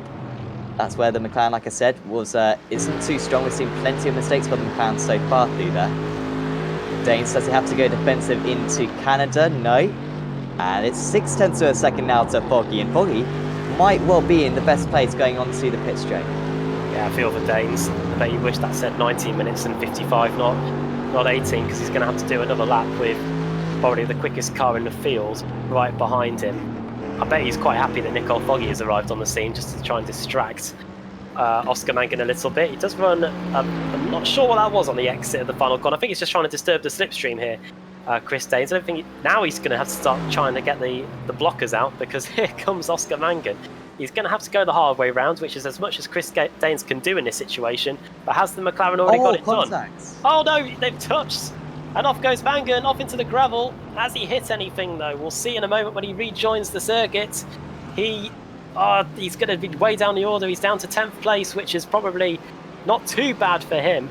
But so challenging for a podium, that's not gone at all well. And it does keep Chris Danes in 3rd place for now, because here comes Nicole Foggy. Will he be able to get by without contact being made between the two as they go down the back straight on what is the final lap? Laid on the brakes. It's Danes on the inside, it's Foggy on the outside. And Chris Danes looks like he's going to be able to hold on for now anyway, because the next corner is a left-hander as well. Oh. And contact again. I mean, the first time, Danes... It was ambitious to get down the inside, because like I was saying earlier on, it's a small braking zone, and he was pretty much an entire car length behind. I don't think man can complain too much. It may have even been a little bit of netcode as well involved. And just went off the circuit. Now Bun and McClay are side by side. This is 3 wide into the carousel, and they were always going to make and that's Josh Thompson, and that undoes some of his good work, and I desperately hope he still finishes in the top 20, because if he doesn't, that might put into jeopardy his chances of getting involved in the reverse grid. Still, they're battling for the last spot on the podium. Yeah, now this is serious. There is some bubbly at stake here. On the brakes we go. Danes on the inside. Foggy slides it round the outside. He finds some grip somewhere. And I think he might have just got this done, you know, because the next corner is indeed a left-hander. There goes Nicole Foggy, one of the moves of the race meeting, I think we'll see there. And now here comes Ross McFarlane. Is he going to make it even worse for Chris Danes? Meanwhile, Christian Rose, he won at Silverstone. He wins here at Road America in race 2. Andy Shield takes 2nd place. It should be Nicole Foggy pulling off a dramatic late move to seal a spot on the podium. Great drive there, 20 places gained. Got a feel for Chris Danes though. It looked like he'd done enough. Oscar Mangan was in 10th when we last checked in on him. He was able to get 1 place between turn 1 and the final corner. Finish in 9th. Damage limitation there after the contact made in the final corner. Now look at this. This is John Roberts versus Pete Newman. Newman, who was at the front earlier, ended up sliding back down the field, and he's going to finish behind John Roberts. 2 Pro-Am drivers going at it, and who's that behind them in the Brittech car? That is Taylor Lane, the second highest AM driver, who's going to come across the line and take 25th overall. Crazy final few corners there, Sam. Yeah, that was, and nice move, as you were saying before, from Nicole Foggy. Had to go the long way around Chris Danes. They made a little bit of contact, but good driving as well from Danes to just leave a little bit of room as well. Top of the Pro-Ams, in the end, none of them finishing in the top 7, but it was Matt Bunn, and how he deserved that one, because that was some great defensive driving, and in the end got 8th place from it. And and top of the amateur drivers was Steve Burke on 34th on the grid, 18 places gained for Steve Burke. Also, Thompson finished in 15th, so he should almost certainly be in the reverse grid and will probably be the favourite for race 3, I imagine, with the pace that he showed right there.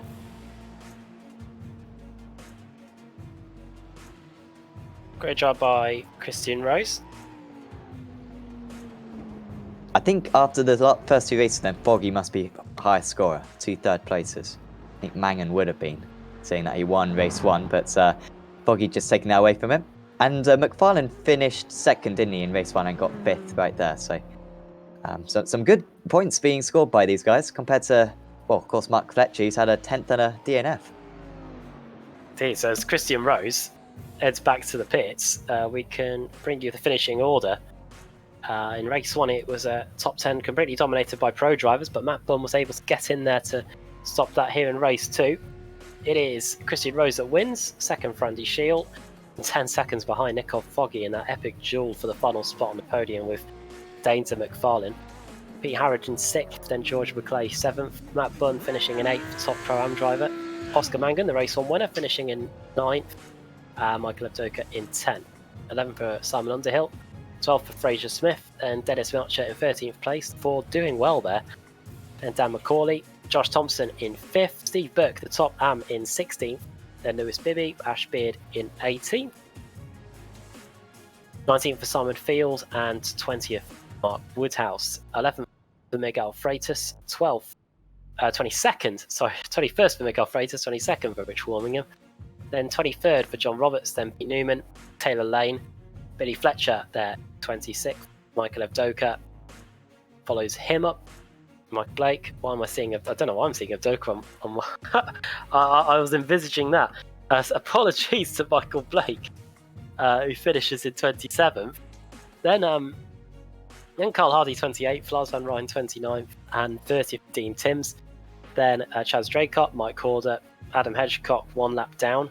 And then the cars that didn't finish the race: Stephen McCaffrey, Ben Palmer, Ethan Bass 36th, Mark Fletcher 37th, Harry Wills in 38th. And then there's more, 39th, John Aegis, then 40th, Mike Gray.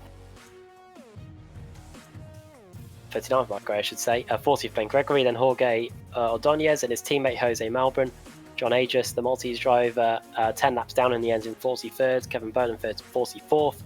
Not the best of race 2s for the Team Lizard Motorsport crew, with Draycott and Profer 45th and 46th. Carl Jacquelet also falling by the wayside. He finished in 47th as well. Many of those drivers probably getting involved in the mess we saw on the exit of turn 3, which is becoming quite a trouble spot for this series today. That's 2 races and 2 big incidents in that corner. Right then, it is time for the final reverse grid of the evening to set the grid for race 3. And we bring back in Sam Kumo, who dealt us a good hand at the end of race 1 with giving us 25 cars reversed. Let's see if we can go any higher than that for race 3. Yeah, let's see. That was definitely some aggression zone by Chris Danes there, and I think if we get the big one, it's gonna be more of that, I think. And it could be a big one. Very close. 20. Nearly. So 20 is Mark Woodhouse for Team Mad. He's going to be on the pole position. In fact, it's Pro-Am 1, 2, 3 with Simon Field starting in 2nd, Lewis Ashbeard in 3rd, and then Lewis Bibby 4th, Steve Burke in 5th. But Josh Thompson, though, Sam, silver lining from his spin on the final lap, he will now be starting 6th this one, and he won't be having to make as many places up, get to the front as he did race 2, for his sake anyway. Yeah, so he'll be very strong. Lewis Bibby as well, I'm sure will be fancying his chance. Of course, retired from race 1. Did Bibby good drive in race 2? But we know he's probably in the top 10 fastest drivers out on circuit. So yeah, certainly those 2 big favourites. And also Steve Burke within that reverse grid. Only amateur driver within the reverse grid. So it didn't work out well for Michael Blake in race 2, to be fair, but good opportunity for Burke to score some points as well. Nice, so we are going to take a short break here on the iRacing eSports Network, but do stay with us, because when we come back we'll be on the grid getting set for the final race of the day here at Road America. It is usually a cracker, so you don't want to miss it. So join us after the break here. We'll be back in the World GT Championship.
Welcome back to the iRacing eSports Network and welcome back to Road America, where we're getting set for the final race of the day in the World GT Championship. We've had two brilliant races so far. Race 1 saw Oscar Mangan take a pretty routine victory.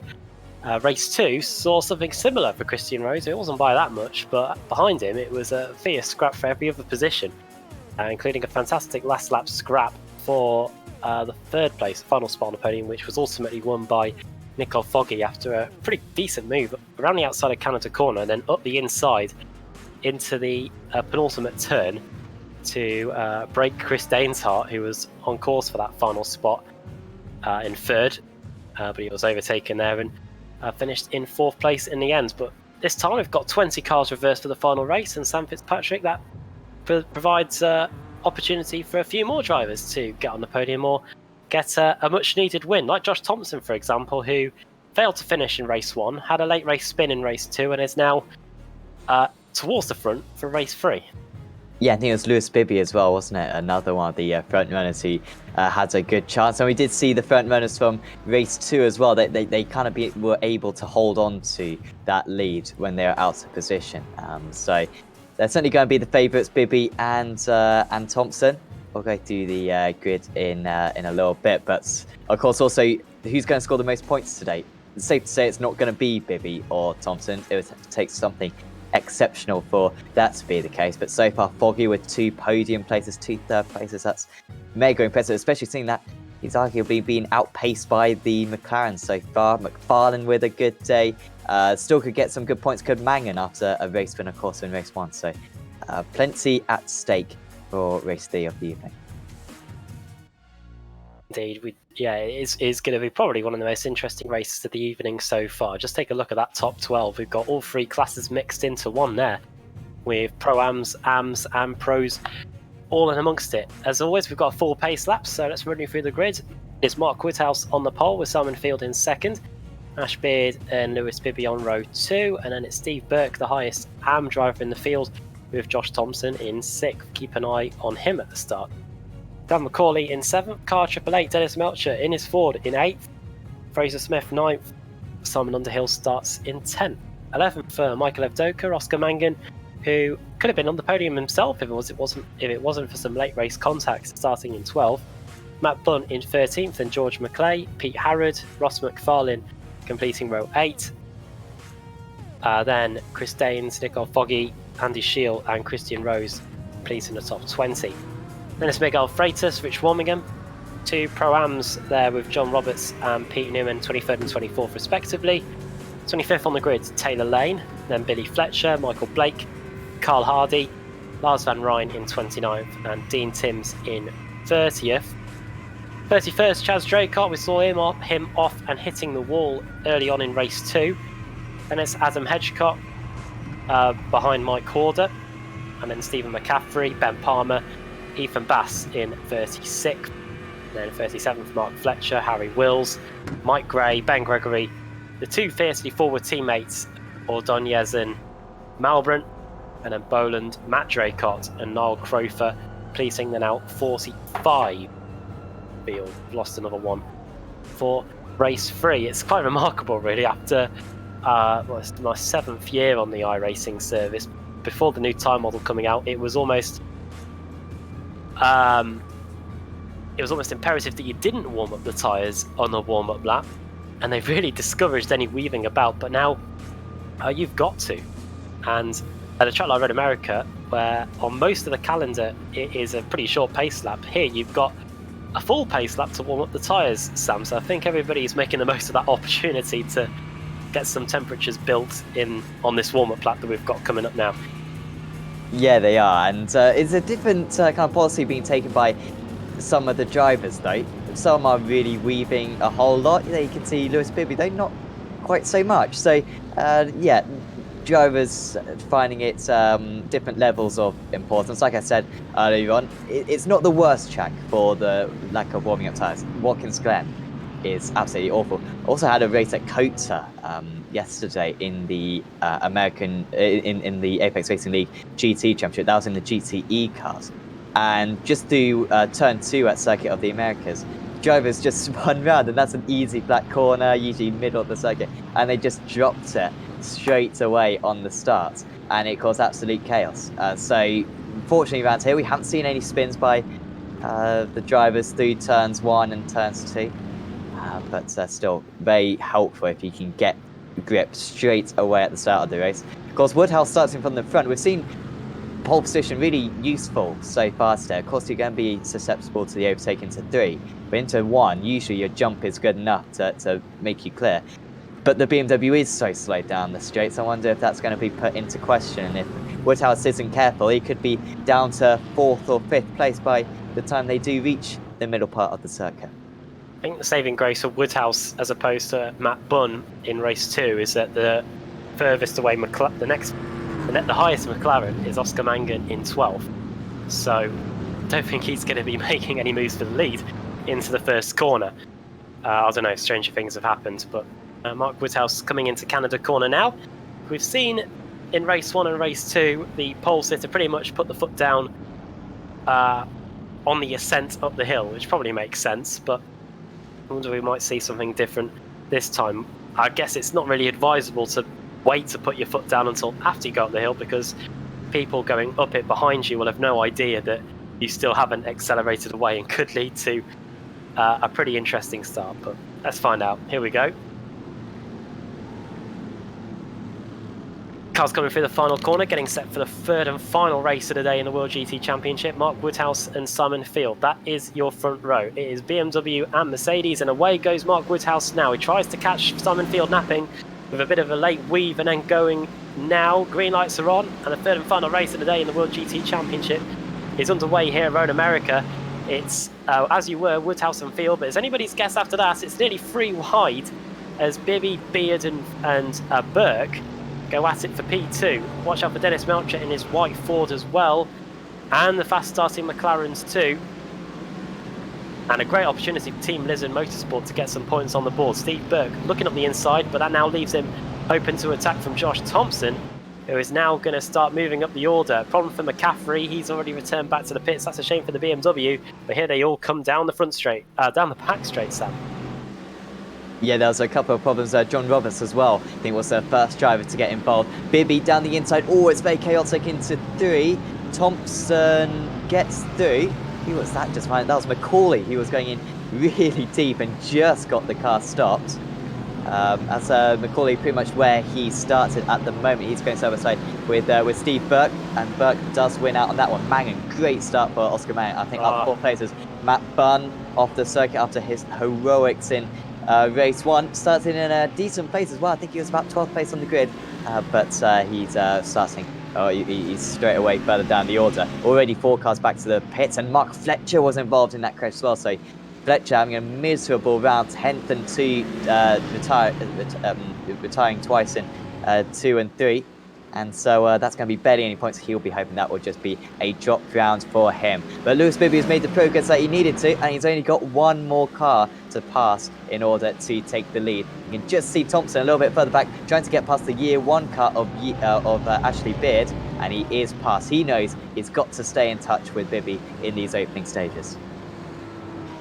That's Thompson back up to where he started. Oh, massive wobble over the top of the hill there. I think he'll either touch the exit curve or the entry curve going into the penultimate corner. But back onto the front straight we go. 4 cars are already in the pit lanes. Timms, McCaffrey, Fletcher and Boland. So their evenings are pretty much over. They might take the fast repair and come back out onto the circuit, but even then they'll be way down the order. So it's Woodhouse, Bibby and Fields and Thompson. And great to see that BMW has led the opening lap here, which hopefully bodes well for the rest of the race. See if the BMW can keep the rest of the field at bay. Then it's Beard, Burke, Mangan up 5 places to 7th.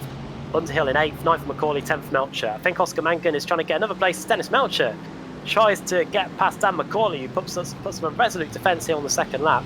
Melcher trying to get past the Scotsman and take 9th place back, and he flashes the lights as they go onto the back straight. This is all part of a massive train, which includes Michael Evdoka in the Texense Fitzai Motorsport car, and Oscar Mangan, just in the foreground of that shot, has got past Steve Burke and is up into 6th place. Position changes left, right and centre as they get on the brakes into turn 3. There's Evdoka and Nicole Foggy scrapping away. Those two know each other well. Yeah, McFarlane as well. Foggy and McFarlane could are fighting kind of for the points win in today's race. However, Foggy doing a great job against Avdoka, almost quarter-paneling there. But good job from Avdoka just to back out of that one to avoid contact. Woodhouse doing well, isn't he, to hold on to the lead, and Thompson is up into third. Bibby would have been really hoping he could just get past straight away, and all of a sudden now Thompson right on his tail, and he's got to be looking as much in his mirrors as he's got to be looking ahead. Has he got a good run through the kink? Cannot afford to dip a wheel onto the grass, otherwise you're very possibly going to spin the car around. As I say that, actually Beard goes wide through there.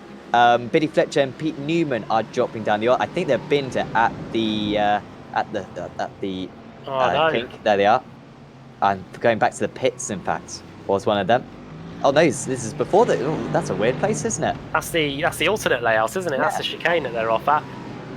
Meanwhile, the fight for the lead, Josh Thompson is going to take second place away from Bibby. All of a sudden, he's just emerged out of nowhere, Josh Thompson, and he could, theoretically, be in the lead in the not too distant future. We'll see how much of a defence these guys can put up as they come across the line. Fastest lap of the race by Thompson, 2:06.2. Bibby and Woodhouse have now got to try and work together somehow, or maybe Bibby try and defend and allow Woodhouse to get up the road to make sure that Thompson can't get by as quickly as he would like to as they go onto the back straight. Bibby in. Oh no, he was too close, and now there's nowhere for Thompson to go. Or is there? He's going to go straight through the middle. Breathe in, guys, because there's not a lot of space. Thompson has got through, and that was unlucky for Bibby. Had to get on the brakes, and now they nearly make contact. Woodhouse is not giving up. Oh, he's not going to make the corner, surely. Somehow he does. Wow. Oh. And getting past as well was Bibby. That was great from Thompson. That was scary stuff. Bibby just left a car's width, and this is one of the narrowest circuits we visit all season long. But well, tell Josh Thompson that.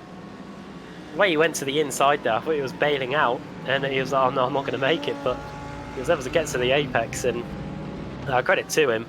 He is now in the lead. Bibby into second, you're right, and Mark Woodhouse, after leading the first 2 laps, is now down to third. Let's see how he can defend against Simon Field, who is approaching now in his Mercedes. Year 1's Ash Beard in 5th place too.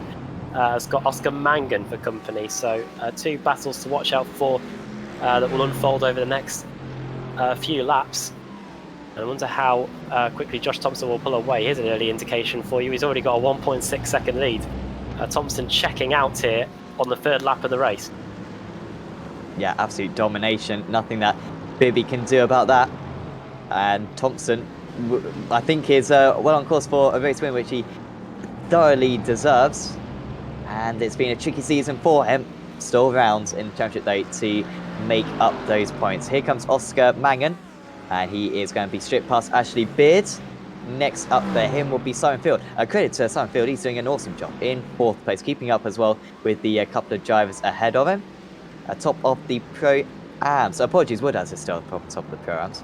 But Field is second, at least, out of that category. Top of the amateur drivers, Steve Burke. Started in 5th, still in 7th. Nice job. Simon Field driving for Boosted Motorsport, who are the top Pro-Am team in the team's championships. So if you can hold on for this 4th place, or maybe even better, overtake Mark Woodhouse to be the top Pro-Am driver, that will continue to help consolidate their position as top of the tree in that fight. And he's got the BMW right where it needs to be at the moment. He is just 0.3 of a second ahead. And here's an overtake. That is Steve Burke going off back on the circuit, but as a result of that, Simon Underhill has got by. So the Audi is up into 7th. Steve Burke in the Team Lizard card that was looking pretty racy early on, and now dropping back down to...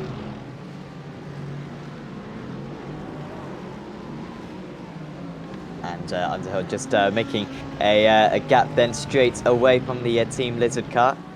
And Macaulay, who's kind of always been there or thereabouts so far, as Dan today. McClay as well involved, and McFarlane, Boggy. Those three have been stuck together as well. Getting a lot of pace, by the way, Ben Palmer, after, of course, his incident in race 2. That's very wide was Boggy. There is Palmer. Good recovery, up 14 places. Harry Wills as well, up 13 places. Nice job from the 955 car. As Christian Rose has had a tricky day.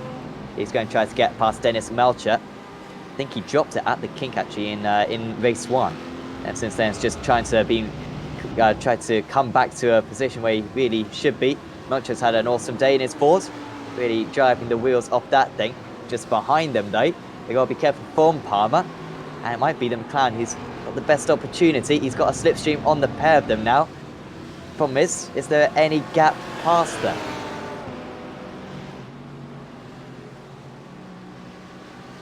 Might even be bump drafting. And they are. The Fords going an extra few kilometers an hour.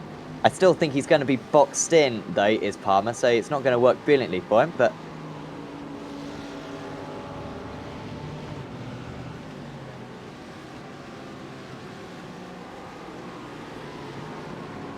and Rose does have to back out of that, so Palmer just gets ahead. Meanwhile, Oscar Mangan, great drive so far. He's up into 3rd position, winner of race 1, and a late incident in race 2.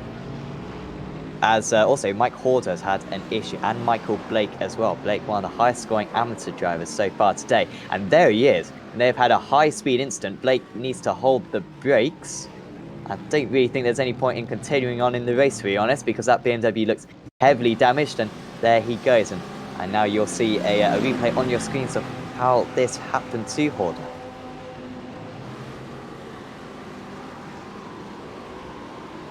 And after that incident then, yeah, both of those guys in big trouble. Horder as well, leader of the Pro-Am drivers, going into this round of the championship. So not what he needed at all.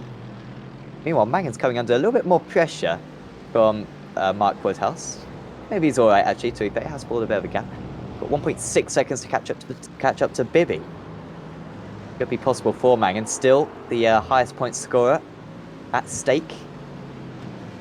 Going into this race, going into race 3, Foggy was the highest scorer. But Mangan quite a few places up ahead of him at the moment. Then we've got a nice battle right now forming behind Ashley Beard. So Beard running in 6th place. Then we've got 8 tenths back to Underhill. Foggy's just got past Steve Burke. That's the battle for 8th place. And he is next up on his target is Simon Underhill. McClay can't go with him, or can he? Down the inside, that's a very tight line for McClay. And that perhaps wasn't the smartest move from George McClay, but it might work for him. That was very generous from Steve Burke just to leave him a bit of space, and he leaves him space as well into turn 2. Wise thing to do. But that was a mega tight line into the fast turn 1. If you take a tight line through there, you're making the corner so acute for yourself. You're going to have to slow down to such an extent. And now McFarlane wants to take benefits from this. Abdoka using a little bit of track with them, but he will be right with them after this turn 3. Burke on the outside, and McFarlane's going to go down the inside of the pair of them. Burke is going to lose out as well to another driver, but McFarlane's got the inside on Foggy. Apologies, this is McFarlane trying to get past George McClay. And Macaulay managed to take advantage of that as well. Awful couple of corners for Steve Burke. He's still losing places to Harrod now. Oh, so unfortunate for Steve Burke. I think he is still leading the amateur category at least. But that's one of the few things he can still hang on to, because he's just been freight trained around this middle part of the circuit offline. And there's been barely anything the Team Lizard driver can do ever since. He is on the inside into the kink, side by side with his rival. Does back out of it, does Steve Burke. Chris Daines gets ahead, and now Smith and Shield. Remember Andy Shield? So quick in race 1, crashed at the kink. And he was another one I think who got involved in a crash in race 2. Just trying to recover as many points as he can. Long championship this, they do get 2 drop rounds. I believe 12 rounds. And so whilst you might have it in the back of your mind that this might be a drop regardless, you still want to make it as good as possible just in case it does count, in case the worst does come to happen. Just like at Mark Fletcher today, 2 retirees for the former championship leader. Shield using that straight line speed of the McLaren 12C, and should be easy enough into turn 1. For 2nd place, in fact, it's all gone red on our timing screens because the battle is really tightening up. Lewis Bibby, only 1/10 of a second ahead of Oscar Mangan.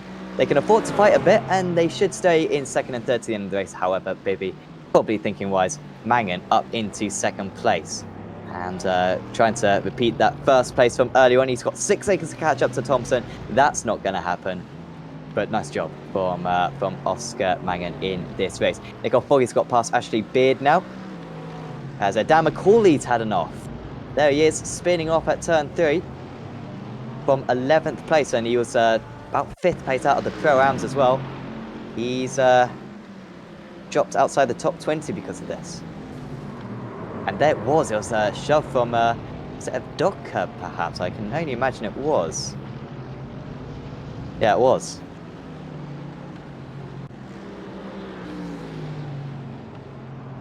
So he's now got to catch up to his teammate ahead, who's Renville teammates of George McClay. Just ahead. McClay's had a little bit of a tricky lap. Dropped places to McFarlane and McCauley. Now going defensive is Mark Woodhouse, defending from Simon Fields. Goes wide does the BMW driver, and he is a sitting duck seemingly, with Foggy quickly arriving on the scene.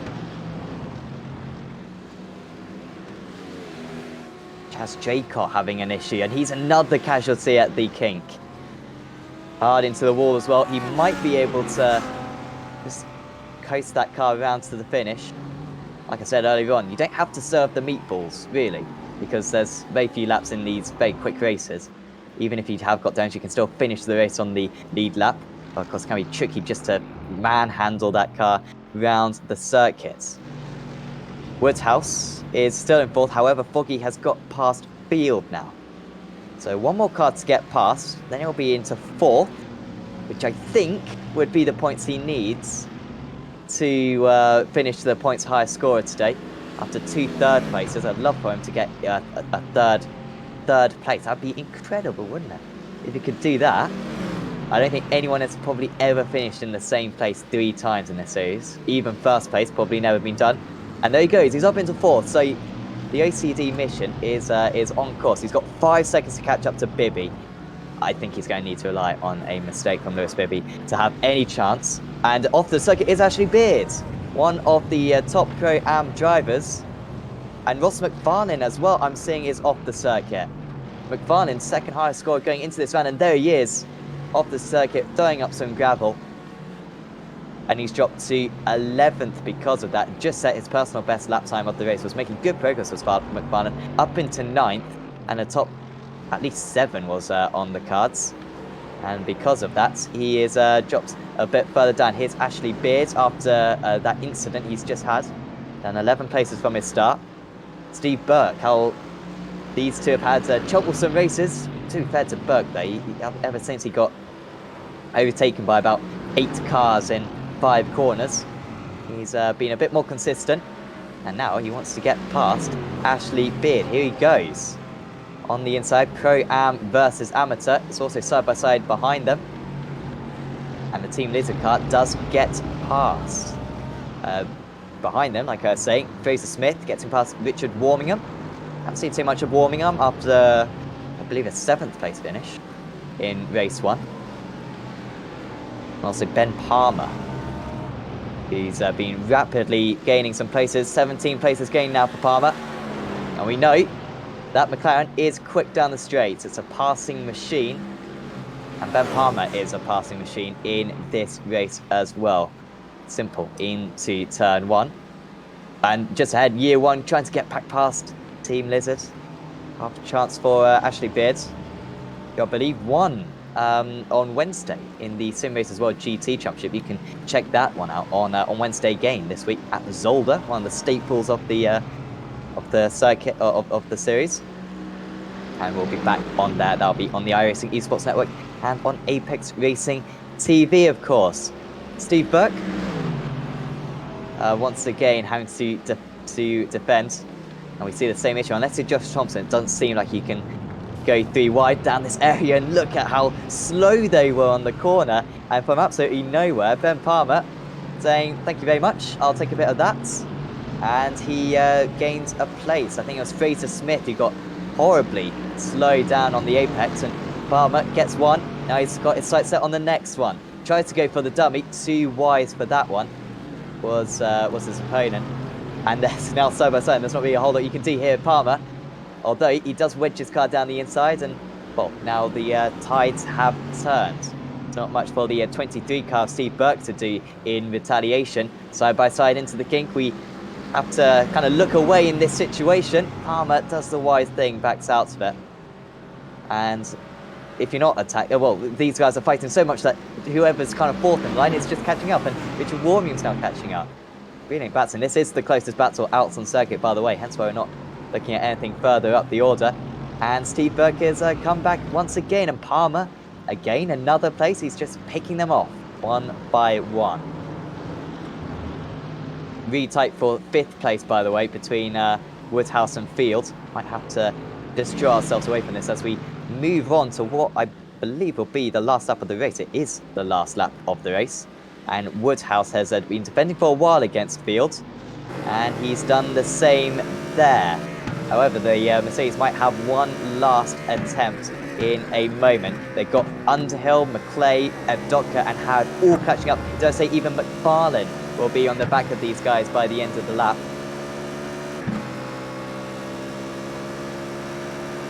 Field 0.3 of a second behind. Not really gaining as much as we thought that AMG would. And he is deeper on the brakes, but didn't pull out. And Woodhouse is doing enough at the moment. Behind them, Palmer and Burke having an absolutely epic battle. It's still really close in that big pack of drivers. Palmer has got past though. They're side by side for a couple of corners. And Palmer has is clear of the team Lizard car. Harry Wills, shame to see him so back to the pits. After, of course, gaining many places early on. Mike Gray is off the circuit from 23rd. Gained 16 places, however he's lost a lot of them there, and he's going to lose a few more along with his bonnet. Right there, shame end to the race for him. Well, we haven't really seen a tight battle for the race win today. Every single one of them has been quite serene. Josh Thompson had to make the moves early on. He has been absolutely phenomenal. He deserves a lot more points than he's going to get from today. However, he's done everything he could do in this race 3.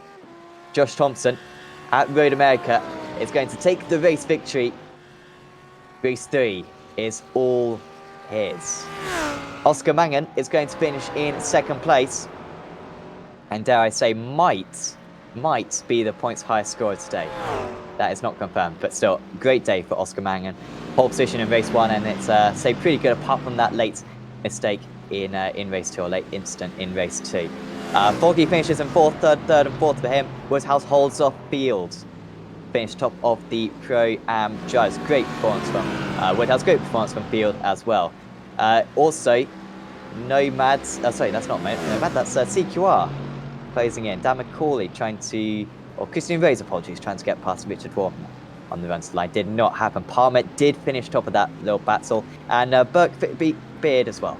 So that was a great little tussle amongst those guys. It would be great to get the onboard footage of that race, because that was really close in the closing stages. So top of the pros then, Josh Thompson, top of the Pro-Ams. Mark Woodhouse in 5th overall, and top of the amateur drivers, it was Steve Burke. So despite a little bit of a shuffling down, that starting place for Burke really helped out, and he must be the top highest scoring amateur driver. And Burke was really lonely as well in race 1. He was like miles away from the rest of the field. Not down to pace, just down to a couple of incidents. But great drive through the field in race 2. And when you do that, you get within the reverse grid for race 3, and then race 3 can be quite simple for you. He's absolutely exhibited that right there, has the Team Lizard driver. So drivers just doing their one last tour of the circuit, coming back into the pits, and we can go through the finishing order then for this race 3 of the evening. Josh Thompson wins out 8.3 seconds clear of Oscar Mangan. Even when Mangan got into 2nd place, he still dropped time to Thompson. But still, great result from Mangan. Bibby held on to 3rd place ahead of Nicole Foggy. It wasn't the 333 in the end for Foggy, but still 3rd, 3rd and 4th. He'll be pleased with that. Mark Woodhouse from pole position finished in 5th place, top of the Pro-Am drivers. Simon Field, great result for him in 6th. Then Simon Underhill in 7th. Good day overall for Underhill. There was George McClay, Michael Docker, Pete Howard rounding out the top 10. Ross McFarlane was involved in a little bit of a collision, but still, that's I guess that's 3 top 11s for McFarlane. 2nd place in race 1, and I think it was like a 5th in race 2, 11th in race 3, capping off a good day at the office. Chris Daines finishes in 12th. There's Andy Shield. Great drive for Ben Palmer, 21 places gained. Steve Burke, top of the amateur drivers. There's Ashley Beard, Richard Warmingham, Christian Rose, Dan McCauley, Fraser Smith, Billy Fletcher, Matt Bunn, Adam Hedgecock, Dennis Melchert, Jose Morbrun, Lars Van Rijn, Matt Draycott, Jorge Villegas, Carl Hardy, Ethan Bass, Niall Crowther, Mike Horder, John Roberts was the last driver on the lead lap, apologies. 1 lap down was Mike Gray and Harry Wills. And then the retirees were Chaz Draycott, Michael Blake, Taylor Lane, Miguel Freitas, Pete Newman, Dean Timms, Stephen McCaffrey, Mark Fletcher, Ben Gregory, and Kevin Bolands. So this is the time that we usually get some interviews, and we're very pleased to say that we're going to get an interview straight away with Chaslington himself. It's Chaz Draycott in the commentary booth with us. Welcome, Chaz. Take us through your evening then. I mean, how was the racing today at Road America? Feisty is the word I've been using a lot recently, and lively. It's a bit of a tough one. I did my usual where I bottled it all night. Qualifying wasn't great, but I was happier to be sort of in the mid-pack. Race 1 went well, 17th or 18th. I've been saying it all night on stream that I cannot remember where the hell I finished in that one. But it was in the top 20, which is what I wanted. Second race was like 31st, I think. I made a mistake at the kink, put it in the wall, but it didn't give me a meatball, which I was very surprised at because I absolutely battered the wall. And then, yeah, third race then, did the same again. Changed up to 6th going in the kink, made a stupid mistake, and because I was in 6th rather than 5th, the engine braking didn't slow me down when I lifted as much as I needed it to, and put wheel on the grass, and it became very good friends with the wall. We saw quite a few collisions at the kink, just drivers going off by themselves. When you went off, was there anything different that you did? Was there just a mistake that you were making along with the other drivers, or was it completely by surprise that you just lost the car? The first time, in the second race, I wasn't sure quite what I did. I think I just put a wheel on the grass. The second one was definitely down to what gear I was in, because like I say, I've been doing it in 5th all night, and then I just thought, I'll play it safe, put it in 6th, not thinking about the fact that, you know, you get less engine braking when you're in 6th, so when I lifted, it just didn't slow down as much, and when I did get back on the throttle to try and bring it around a little bit, it was already on the grass, and yeah, that wall became suddenly very inviting. The final race had a track temperature of 41 degrees I'm looking at. I mean, how did the grip change? And would you say the difference in the grip between the high temperatures and the low temperatures, is that more affected now with these new tyres, or is it slightly less of an effect? The Audi's got this weird characteristic about it, where on your outlap it feels really grippy at the front end. It's really strange, because you go out there and you think, oh, there's loads of grip, and then you get onto your fast lap when the tyres have heated up a bit, and it just feels, it's still the oversteery beast that it always was. But over the course of a race, I didn't really feel it changed that much, to be honest with you. It felt alright most of the way through. Next up, we've got a break week. Of course, there's not a whole lot to do nowadays. No. Although I guess your work is still, also, you can probably get on with some of your Chaslington stuff now that you got a bit more free time. But I mean, what's are you going to do for the next week? Are you going to do some practice for the next round of the championship, or do you tend to use these break weeks as just a time to let it cool off a bit? I don't know really. I've got a couple of streams and things that I'm doing on Twitch recently, so I'll probably do one of them next Monday night. As for the rest of this week, I've got 2 broadcasts coming up, both for Sim Races World, so that's going to keep me busy. But yeah, on and off throughout the week though. My girlfriend's moved back up from London recently, so we obviously spend a bit more time together, so it's just sort of keeping a balance of that, and got to keep her happy, haven't I? Of course, absolutely. I'm sure she'll be happy with your performance today. Certainly great qualifying, and then yeah, decent results as well. Thanks for having a chat with us, Chaz. Is there anyone you'd like to thank before you let you go? The guys from CQR, as always, the amount of support they give me, despite the banter and telling me just to get good whenever I crash. they do help me out a lot, give me good setups and everything. So I honestly can't thank them enough for how long I've managed to have them put up with me. Everyone that supports Chaslington and the streams and everything, I actually announced on the website today I'm going to do a rebrand soon. So the name will not be about that much longer, unfortunately, but needs must. And everyone that's doing their bit for sim racing while the whole coronavirus thing's got the world in a chokehold, because honestly the guys that have come forward and come out of the woodwork or even just got involved with it to make sim racing as big as it is right now for everybody and in the public eye, it's been amazing to watch, and I'm so proud of everyone that's done it. Very well said. Chaz, thanks for having a chat with us, and best of luck for when we see you back on Apex Racing TV. Yes, thank you very much, boys. Have a good night. You too, Chaz. Adam Bath is back with us now, which very happy to say. So Adam, who would you like to have a chat with? Shall we get a word with our race winner, Josh Thompson, now that he's in here? Let's get him up for a quick word. Here he is. I hope we got him. Josh Thompson, welcome. Well done on the win. The evening kind of got better as it went along, really. A non-finish in race 1. Race 2, things were looking good until a late spin, but that in itself helped you get towards the front of the grid for race 3, and then once you got the lead there, you're able to carry on and get a well-deserved win in that final race. Yeah, to be honest, it couldn't have gotten much worse after qualifying. Yeah, the car on paper should have pulled it, I reckon, but I had an issue in qualifying with another car, which caused the car to be meatballed, so I had to start last in race 1. And yeah, straight from then onwards, it was always going to be an uphill battle tonight. So yeah, to get the win in race 3 kind of showed what I had in the car, because I really couldn't show that in race 2 because I had damage and with all the collisions and stuff. So yeah, I'm kind of happy I managed to show what the car has. Was it a big decision for you to leave the BMW to go to the Audi, or were the early signs from the latest build and that the BMW had lost quite a lot of what it has in previous seasons? Yeah, see, before the build, it was absolutely fine. I was dialed in perfectly. Into Lagos, I really struggled. I wasn't on my A game. You saw I made mistakes and like uncharacteristic mistakes, I'd say I made in that car. Silverstone, I won the race at Silverstone with the car, but I tested it. I was supposed to swap to the Audi for that race as well, but I left it too late. And yeah, then this week I tried both cars, and I was like 1.5 seconds faster than the Audi. So to me, it was a no-brainer. I've done so much with Williams the last few weeks of it, so it just made perfect sense to go with it. And was it worth taking? How much a point penalty was it to switch from the? It's only 100. Only 100. It's only 100. The season before it used to be 150, 200. Back when I did it with the BMW. So it's not a huge point. You can make it up over the season still.